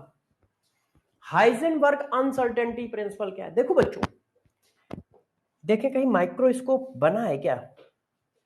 एक मिनट, टूल पे चलते हैं। केमिस्ट्री टूल पे तो माइक्रोस्कोप मुझे लग रहा देंगे नहीं, फिजिक्स में दे सकते हैं। केमिस्ट्री में माइक्रोस्कोप कहीं बना रखा है? नहीं, तराजू अराजू तो दे रखे हैं। माइक्रोस्कोप फिजिक्स में देखें, फिजिक्स में बल्ब, एलीमीटर, वोल्टामीटर। मैथ्स में तो देगा ही नहीं। मैथ्स में क्यों देगा? मैथ्स में कैलकुलेटर, अंडर, अच्छा इससे अंडर रूट निकल जाता है क्या? ओके। तो यार बच्चों कहीं पे माइक्रोस्कोप नहीं दिया है। माइक्रोस्कोप नहीं दिया, ये दिया है, ये भी दिया है एटॉमिक स्ट्रक्चर के ऑर्बिट। चलो माइक्रोस्कोप नहीं दिया है तो मैं बनाता हूं, ध्यान दीजिए। देखो बच्चों, ये एक इलेक्ट्रॉन रखा हुआ है। अब इलेक्ट्रॉन क्या बायो में है सर? अच्छा बायो में है, बायो का मगर वही नहीं है। बायो में है मगर टूल, बायो के तो टूल ही नहीं है। बायो के तो टूल ही नहीं है, बायो का तो वो कुछ समझ ही नहीं रहा है। ऑब्जेक्ट ये है, ये इससे काम चला लेते हैं। ये क्या चीज है? ये क्या है भाई? ये क्या खोल दिया है? रुक जाओ, बंद करता हूं। नो कैमरा विजन, हटाओ इसको। टॉर्च है।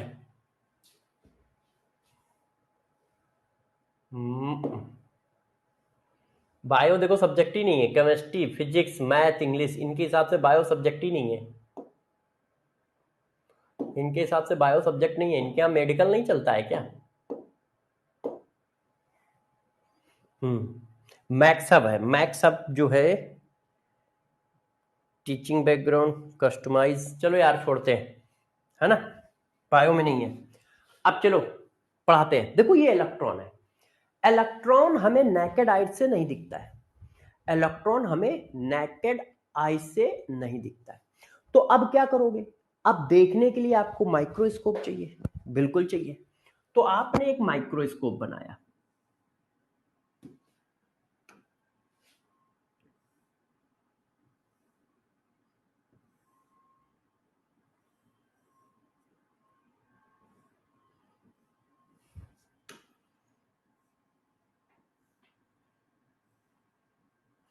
देखो बच्चों, आपने क्या किया? एक माइक्रोस्कोप बनाया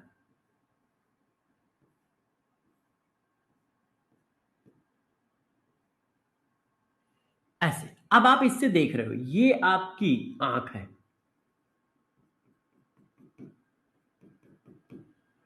ऐसे। अब आप इससे देख रहे हो। अब बताओ कोई भी पार्टिकल दिखता कैसे है? कोई भी पार्टिकल कैसे दिखता है ये तो आप हमसे ज्यादा जानते हो। कोई भी पार्टिकल कैसे दिखेगा? कोई भी व्यक्ति कैसे दिखता है? सबसे पहले क्या है, आपकी आंखों से रेज निकल पे जाकर उस पर टकराती है। ऐसे, फिर वो रिफ्लेक्ट होती हैं और रेटिना पे जाके पिक्चर बनाती हैं। ऐसे ही दिखता है ना, रेटिना पे जाके क्या बनाएंगी, पिक्चर, तभी तो दिखेगा। तो अब जरा गौर से देखो, इलेक्ट्रॉन क्या है, इलेक्ट्रॉन बहुत छोटा है, उसके पास इतना कम मास है। जैसे देखो, हमको सूर्य की एनर्जी मिल रही है, हमको यहां ट्यूबलाइट की एनर्जी मिल रही है, मगर मैं इतना बड़ा मास हूं कि इतनी एनर्जी से अपने को कोई फर्क नहीं पड़ता है। हम इतने बड़े मास है कि इतनी एनर्जी से हमें कोई फर्क नहीं पड़ता है। जैसे जितना खाना आप खाते हो उतना खाना एक चींटी को खिला दो, बताओ क्या होगा, आपको उतना खाने में कोई फर्क नहीं पड़ता है। आपसे कहा जाता है बेटा भूख लगी है, लो अच्छा थोड़ा सा एक एप्पल ही खा लो, अब वो पूरा एक एप्पल एक चींटी को खिला दो, एक चींटी को खिला दो, क्या होगा, निपट जाएगी, है ना। 100 चींटी मिलके पूरा एक एप्पल तुम्हारा नहीं खा पाएंगे, है। तो इलेक्ट्रॉन, जैसे इतनी सनलाइट आप एब्जॉर्ब कर ले रहे हो, आपको कोई फर्क नहीं पड़ रहा है, मगर जब इलेक्ट्रॉन के पास इतनी ही एनर्जी जाएगी तो उसको फर्क पड़ेगा। क्यों? क्योंकि वो आपसे ट्रिलियन बिलियन टाइम्स छोटा है, उसका मास 10 की पावर -31 है और तुम्हारा मास 73 किलो है। तो जब आंखों से रेज निकल के इलेक्ट्रॉन पर गई तो इलेक्ट्रॉन ने कुछ रेज एब्जॉर्ब भी की होंगी, तो जब कुछ रेज एब्जॉर्ब की होंगी तो इलेक्ट्रॉन लेफ्ट या राइट में शिफ्ट हो गया होगा एनर्जी पाकर, कहीं ना कहीं शिफ्ट हो गया होगा एनर्जी पाकर, ऐसे या तो वो यहां आ गया होगा या यहां आ गया होगा या यहां आ गया होगा। आपकी आंख बताएगी कि इलेक्ट्रॉन की पोजीशन ये है, आपकी आंख बताएगी कि इलेक्ट्रॉन की पोजीशन ये है, मगर रियलिटी में इलेक्ट्रॉन यहां पर है, या रियलिटी में इलेक्ट्रॉन यहां पर है, या रियलिटी में इलेक्ट्रॉन यहां पर है। तो इसी अनसर्टेनिटी को काउंट किया किसने, हाइजेनबर्ग ने। हाइजेनबर्ग ने बताया कि यदि आप पोजीशन और मोमेंटम दोनों की अनसर्टेनिटी देखते हो तो पोजीशन और मोमेंटम की अनसर्टेनिटी की वैल्यू जो होती है h/4 के या तो बराबर होती है या उससे ज्यादा होती है। वेयर डेल्टा एक्स क्या है, अनसर्टेनिटी ऑफ पोजीशन, मतलब ये वैल्यू डेल्टा एक्स है, वो ये बता रहा है रियलिटी में ये है, तो कितनी अनसर्टेनिटी आई, इतनी आई। और डेल्टा पी क्या है, अनसर्टेनिटी ऑफ मोमेंटम।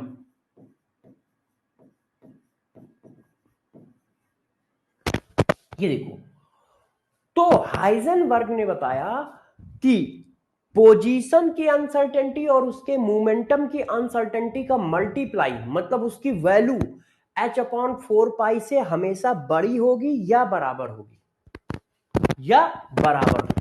ये देखो, ये इन्होंने फार्मूला दिया, ये देखिए। अब आप जानते हैं कि मोमेंटम इक्वल टू होता है क्या, m/v। तो मास में अनसर्टेनिटी थोड़ी हो सकती है, तो वेलोसिटी में अनसर्टेनिटी आ गई, तो डेल्टा वी क्या हो गया, अनसर्टेनिटी इन वेलोसिटी। क्यों? जब उसको एनर्जी मिलेगी, एनर्जी मिलेगी तो वेलोसिटी में चेंज आएगा, और वेलोसिटी में चेंज आएगा तो मोमेंटम में चेंज आएगा। तो यदि मैं ये चीज इसमें रख दूं तो ये फार्मूला एक बार और आ गया इस तरह से।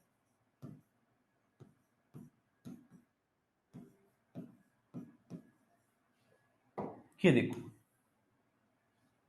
हमने क्या किया, यहां पे रखा m/डेल्टा v, m को नीचे ले गए, तो delta x delta v h/4 into m, ये है। तो अनसर्टेनिटी प्रिंसिपल क्या है, अनसर्टेनिटी प्रिंसिपल ये बताता है कि इलेक्ट्रॉन की पोजीशन और इलेक्ट्रॉन की मोमेंटम की अनसर्टेनिटी की वैल्यू h/4 के बराबर होगी या उससे ज्यादा होगी। अब इसी चीज को लैंग्वेज के फॉर्म में कैसे लिखा जाता है? इसी चीज को लैंग्वेज के फॉर्म में ऐसे लिखा जाता है कि momentum simultaneously does not calculate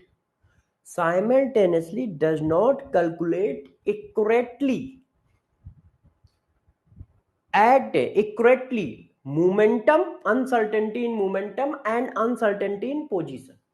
मतलब एक साथ एक ही समय में आप 100% इक्वेटली करेक्टली मोमेंटम को काउंट नहीं कर पाओगे, ना किसको, पोजीशन को काउंट कर पाओगे। किसी एक को काउंट करोगे तो दूसरे में अनसर्टेनिटी बढ़ती जाएगी, किसी एक को काउंट करोगे तो दूसरे में अनसर्टेनिटी बढ़ती जाएगी।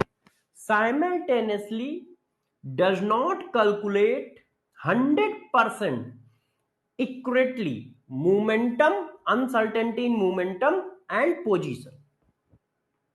और उसके लिए उन्होंने ये फार्मूला बताया है कि मिनिमम अनसर्टेनिटी कितनी बन सकती है, मैक्सिमम अनसर्टेनिटी कितनी बन सकती है। तो देखो मिनिमम अनसर्टेनिटी कितनी बन सकती है, तो मिनिमम अनसर्टेनिटी बनेगी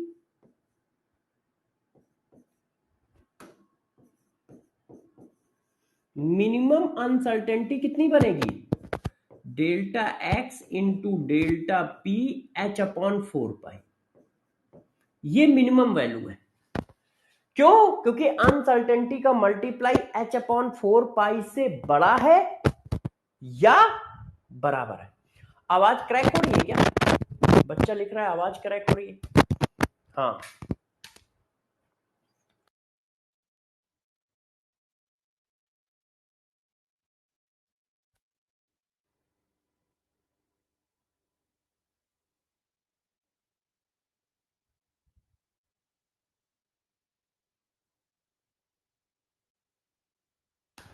अब चेक करो, अब चेक करो, अब नहीं हो रही है, अब आवाज सब सही है, चेक करो, क्लियर क्लियर क्लियर। तो देखो ये फार्मूला दिया, अब इस पर क्वेश्चन कैसे कैसे बन सकते हैं जरा देखो, कैसे कैसे बन सकते हैं, गौर से देखिएगा सब लोग, है ना, किस किस तरह से क्वेश्चन बन सकते हैं, किस किस तरह से पूछ सकते हैं। तो पहला क्वेश्चन तो यही है,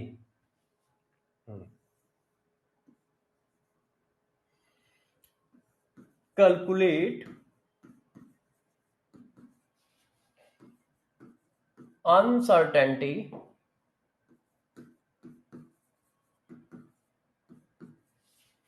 in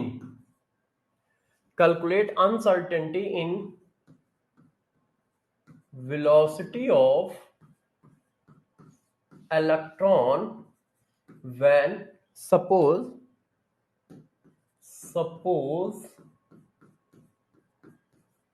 uncertainty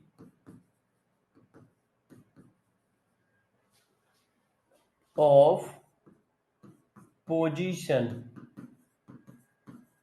and momentum is equal A h/4 B।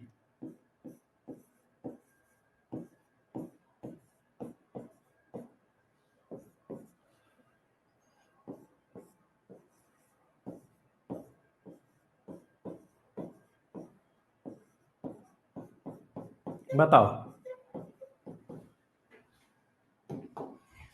Uncertainty in velocity कितनी होगी, अनसर्टेनिटी इन वेलोसिटी कितनी होगी यदि,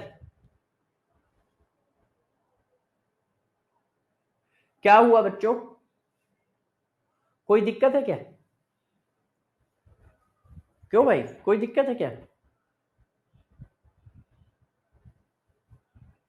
कुछ नहीं, अच्छा तो देखो अनसर्टेनिटी इन वेलोसिटी कितनी होगी यदि मोमेंटम की अनसर्टेनिटी और पोजीशन की अनसर्टेनिटी आपस में बराबर हो। तो देखो जरा कैसे करोगे, हमें ये पता है इन दोनों की अनसर्टेनिटी की वैल्यू मिनिमम कितनी होती है, h/4 पाई के बराबर। तो इसका मतलब आप इसको ऐसे भी लिख सकते हो,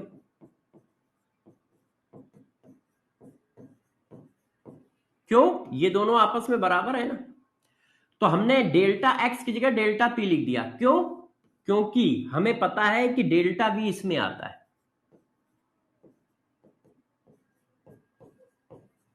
अब इसकी वैल्यू रख दो,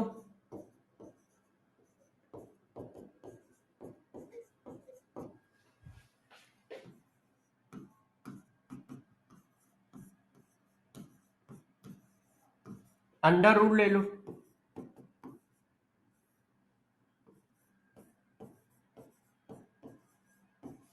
अब बताओ इससे बाहर क्या क्या आ जाएगा, 4 बाहर आ गया तो 2 हो गया, एम स्क्वायर से एम बाहर आ जाएगा, अंडर रूट में क्या बचेगा, ये बचेगा।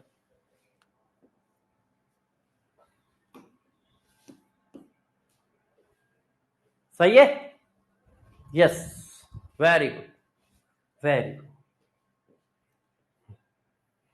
अब आप जिद कर रहे हो तो एक क्वेश्चन और पूछ लेता हूं, जिद कर रहे हो तो एक क्वेश्चन और पूछ लेता हूं।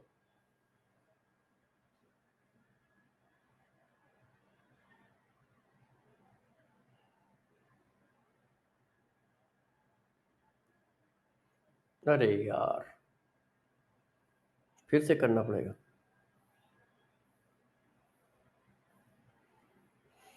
हो,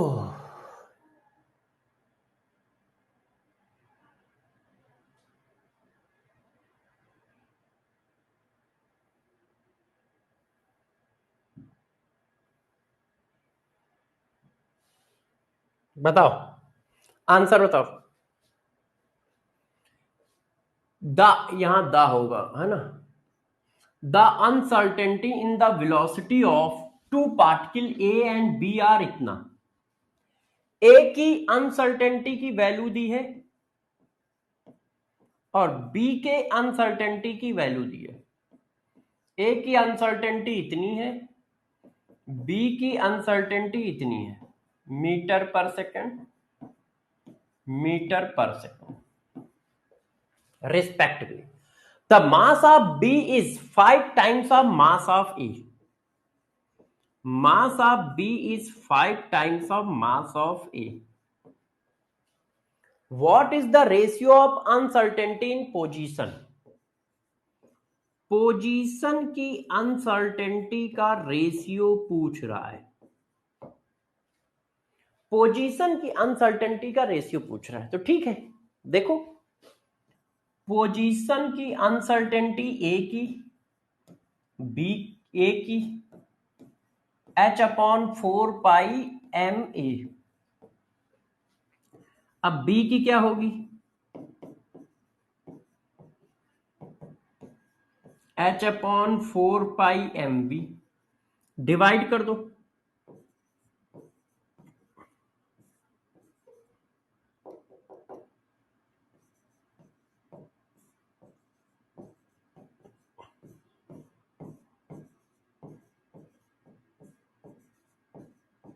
ऐसे। अब 1 2 का 4 होगा, ऐसे, बाकी तो कट ही जाएगा, सेम है। अब देखो इनकी वैल्यू दी है, इसकी वैल्यू निकालनी है।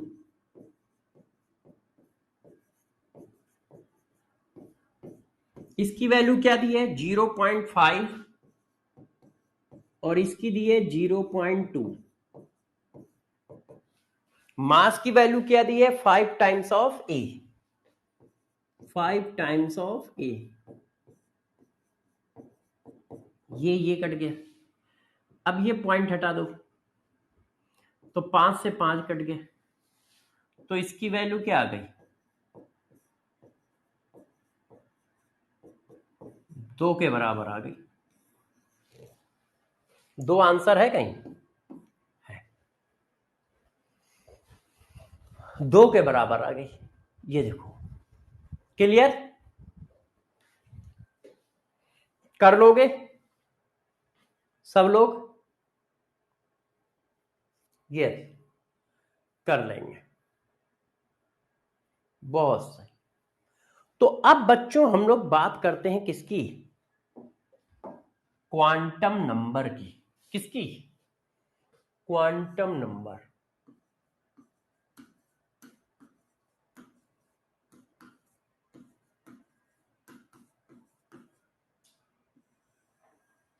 क्वांटम नंबर का मतलब, क्वांटम नंबर का मतलब क्या?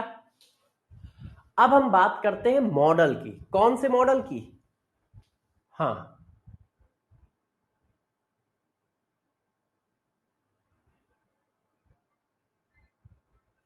सर क्यों इलेक्ट्रॉन न्यूक्लियस में एग्जिस्ट नहीं करता है?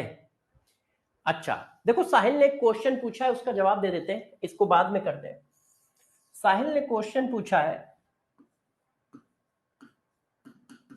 साहिल ने क्वेश्चन पूछा है, why electron does not exist in nucleus. क्यों भाई साहिल, यही है ना तुम्हारा क्वेश्चन? साहिल यही है? साहिल ने कहा यस, न्यूक्लियस। देखो, अनसर्टेनिटी प्रिंसिपल ने इस क्वेश्चन का जवाब दिया। अनसर्टेनिटी ने बताया, मतलब हाइजेनबर्ग ने बताया कि इलेक्ट्रॉन न्यूक्लियस में क्यों नहीं रह सकता। वैसे तो पहले ही लोगों ने बता दिया था कि इलेक्ट्रॉन जो होता है न्यूक्लियस के चारों ओर चक्कर लगाता है, मगर उन्होंने कहा, हमने मान लिया। उस हाइपोथेसिस को अनसर्टेनिटी प्रिंसिपल ने और बल दिया, मतलब और सपोर्ट किया। अब वो सपोर्ट कैसे हुआ, जरा गौर से देखो, गौर से देखो। देखो ये न्यूक्लियस है, ये हमारा ये एटम है, और ये हमारा न्यूक्लियस है, ये हमारा न्यूक्लियस है, ऐसे।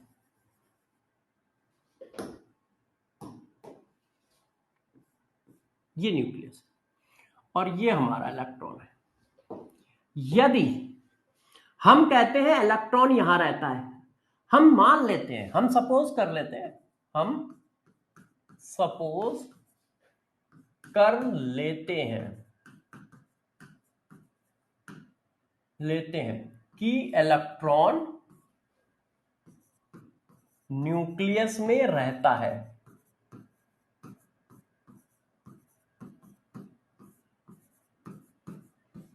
हम ये एक बार मान लेते हैं कि इलेक्ट्रॉन न्यूक्लियस में रहता है। यदि इलेक्ट्रॉन न्यूक्लियस में रहता है तो इसका मतलब यहां रहता है। तो अनसर्टेनिटी कितनी आई? 10 की पावर 12, 10 की पावर 15 मीटर। क्यों भाई? इलेक्ट्रॉन की रेडियस कितनी है? सॉरी, एटम की रेडियस कितनी है? 10 की पावर -15 मीटर के आसपास। इसका मतलब उसकी पोजीशन में अनसर्टेनिटी इतनी आई। क्यों? आप क्या कह रहे हो? इलेक्ट्रॉन ऑर्बिट में रहता है। हम कहते हैं कि हम मान लेते हैं why electron does not exist in nucleus. हम मान लेते हैं नहीं, इलेक्ट्रॉन न्यूक्लियस में ही रहता है। इसके हिसाब से पुराने वाले कॉन्सेप्ट में कितनी अनसर्टेनिटी है पोजीशन में? 10 की पावर -15 मीटर के आसपास, इतनी अनसर्टेनिटी है पोजीशन में। तो अब जरा देखो, हम वेलोसिटी की अनसर्टेनिटी निकालते हैं। ऐसा क्यों कर रहे हैं अभी मैं थोड़ी देर बाद बताऊंगा, पहले आप निकाल के देखो। हमारा फार्मूला ये है, अब वैल्यू डालो। h की वैल्यू 6.26 इंटू 10 रेस्ट की पावर -34, ठीक है, जूल सेकेंड। अच्छा, अब इनकी वैल्यू डालो। 4 होता है, ये 22 डिवाइडेड बाई ये होता है। मास ऑफ इलेक्ट्रॉन 9.1 इंटू 10 की पावर -31 किलोग्राम, है ना। अच्छा, अब पोजीशन भी नीचे चला गया, तो पोजीशन की वैल्यू 10 की पावर -15 मीटर, ऐसे। अब इसको सॉल्व करो। तो जब आप इसको सॉल्व करते हो तो देखो क्या आता है, फिर मैं आपको बताऊंगा कि मैं क्या कह रहा हूं। देखो क्या आता है, सॉल्व करो बच्चों। 6.626 divided by 4 divided by 22 divided by 9.1 multiply by 7। अच्छा, तो ये वैल्यू आई 0.0579 इंटू 10 की पावर, ये -34 है, ये माइनस इधर गया, ये गया, ये दोनों जुड़ गए, तो ये हो गया जाके 46, 31 और 15 46 हो गया। इससे कम कर दो तो 12 आ गया, इससे कम करो जरा तो कितना बचेगा 12। इसको थोड़ा और अच्छा लिख लो, 12 मीटर पर सेकेंड। इसको थोड़ा और अच्छा लिखो तो ये आया 5.8 इंटू 10 की पावर, 2 जीरो मैंने बढ़ा दिए, 10 मीटर पर सेकेंड। ये वैल्यू आई।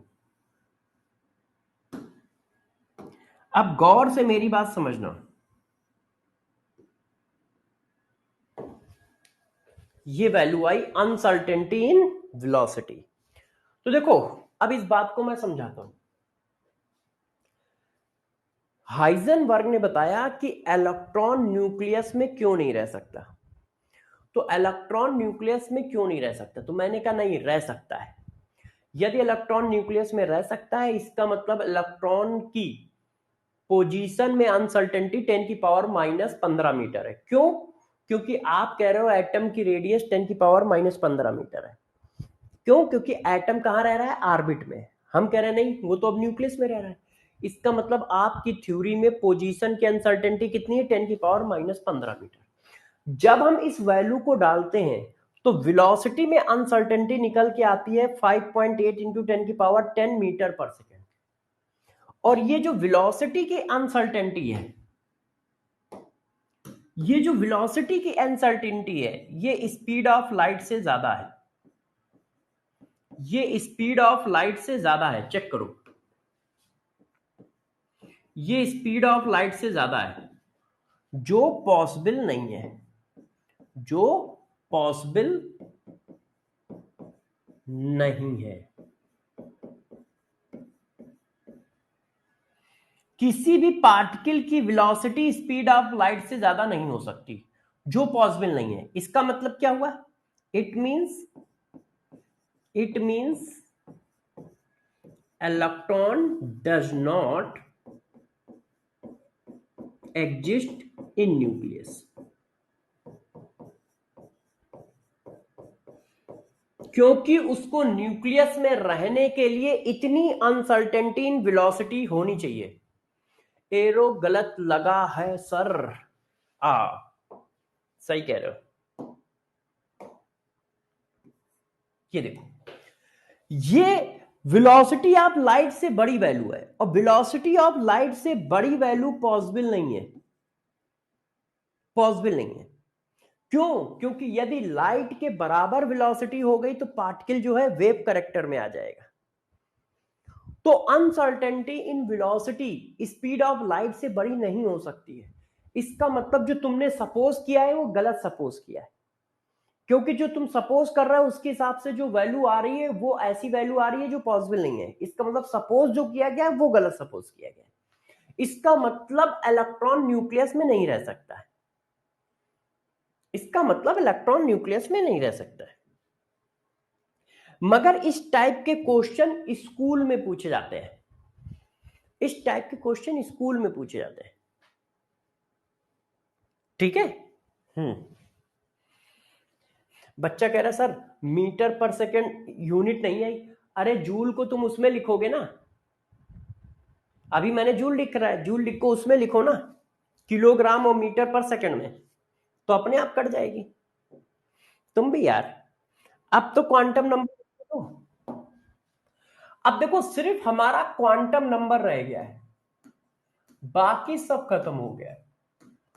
क्वांटम नंबर को पढ़ाने में ये मान के चलो 3 घंटे हमें चाहिए, 2.5 से 3 घंटे।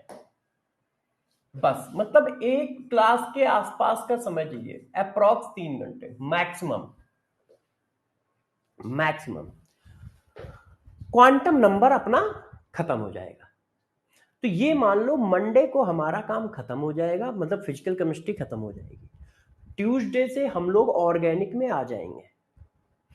कल एक्स्ट्रा क्लास ले सकते हैं, कल संडे है, मगर कल क्या है, आप लोगों की पहले से एक्स्ट्रा क्लास है जूलॉजी या बॉटनी की, तो हम लोग कल नहीं लेंगे। हम लोग कल नहीं लेंगे। हम क्या करेंगे, हमको यदि टाइम की कमी पड़ेगी तो हम क्लास 8 बजे से कर देंगे, ठीक है, जैसे आपको दिक्कत ना आए। रिकॉर्डेड दे दो प्रभु। हाँ ये बात सही कह रहा है अभिषेक, आप लोग एग्री हो तो बताओ, रिकॉर्ड करके दे दूं और मंडे को पढ़ा दूं। मंडे को ये रिकॉर्डेड डलवा दूंगा और मंडे को ऑर्गेनिक भी स्टार्ट कर दूं। बताओ सब लोग, कर दूं क्या? वैसे इतने हौच पौच की जरूरत अभी अपने को है नहीं। अभी अपने को इतने हौच पौच की जरूरत है नहीं। जब हम लोग ने बहुत स्मूथ तरीके से पूरी फिजिकल खत्म की है तो एक लेक्चर में क्यों परेशान हो, है ना। आराम से मंडे को लाइव लेके इसको खत्म करेंगे और ट्यूसडे से चालू करेंगे, ठीक है। तो लाइव में पढ़ाएंगे, मंडे को ये पढ़ाएंगे, हाँ मंडे को करेंगे, मंडे को लाइव पढ़ाएंगे, लाइव, ठीक है। और फिर आराम से हम लोग ऑर्गेनिक स्टार्ट करेंगे। यस आराम से करेंगे, हाँ ठीक है। यस हाँ ठीक है, बाय बाय, अपना ध्यान रखो, हाँ ओके बाय बाय। और टेस्ट की तैयारी कर लो भाई सब लोग।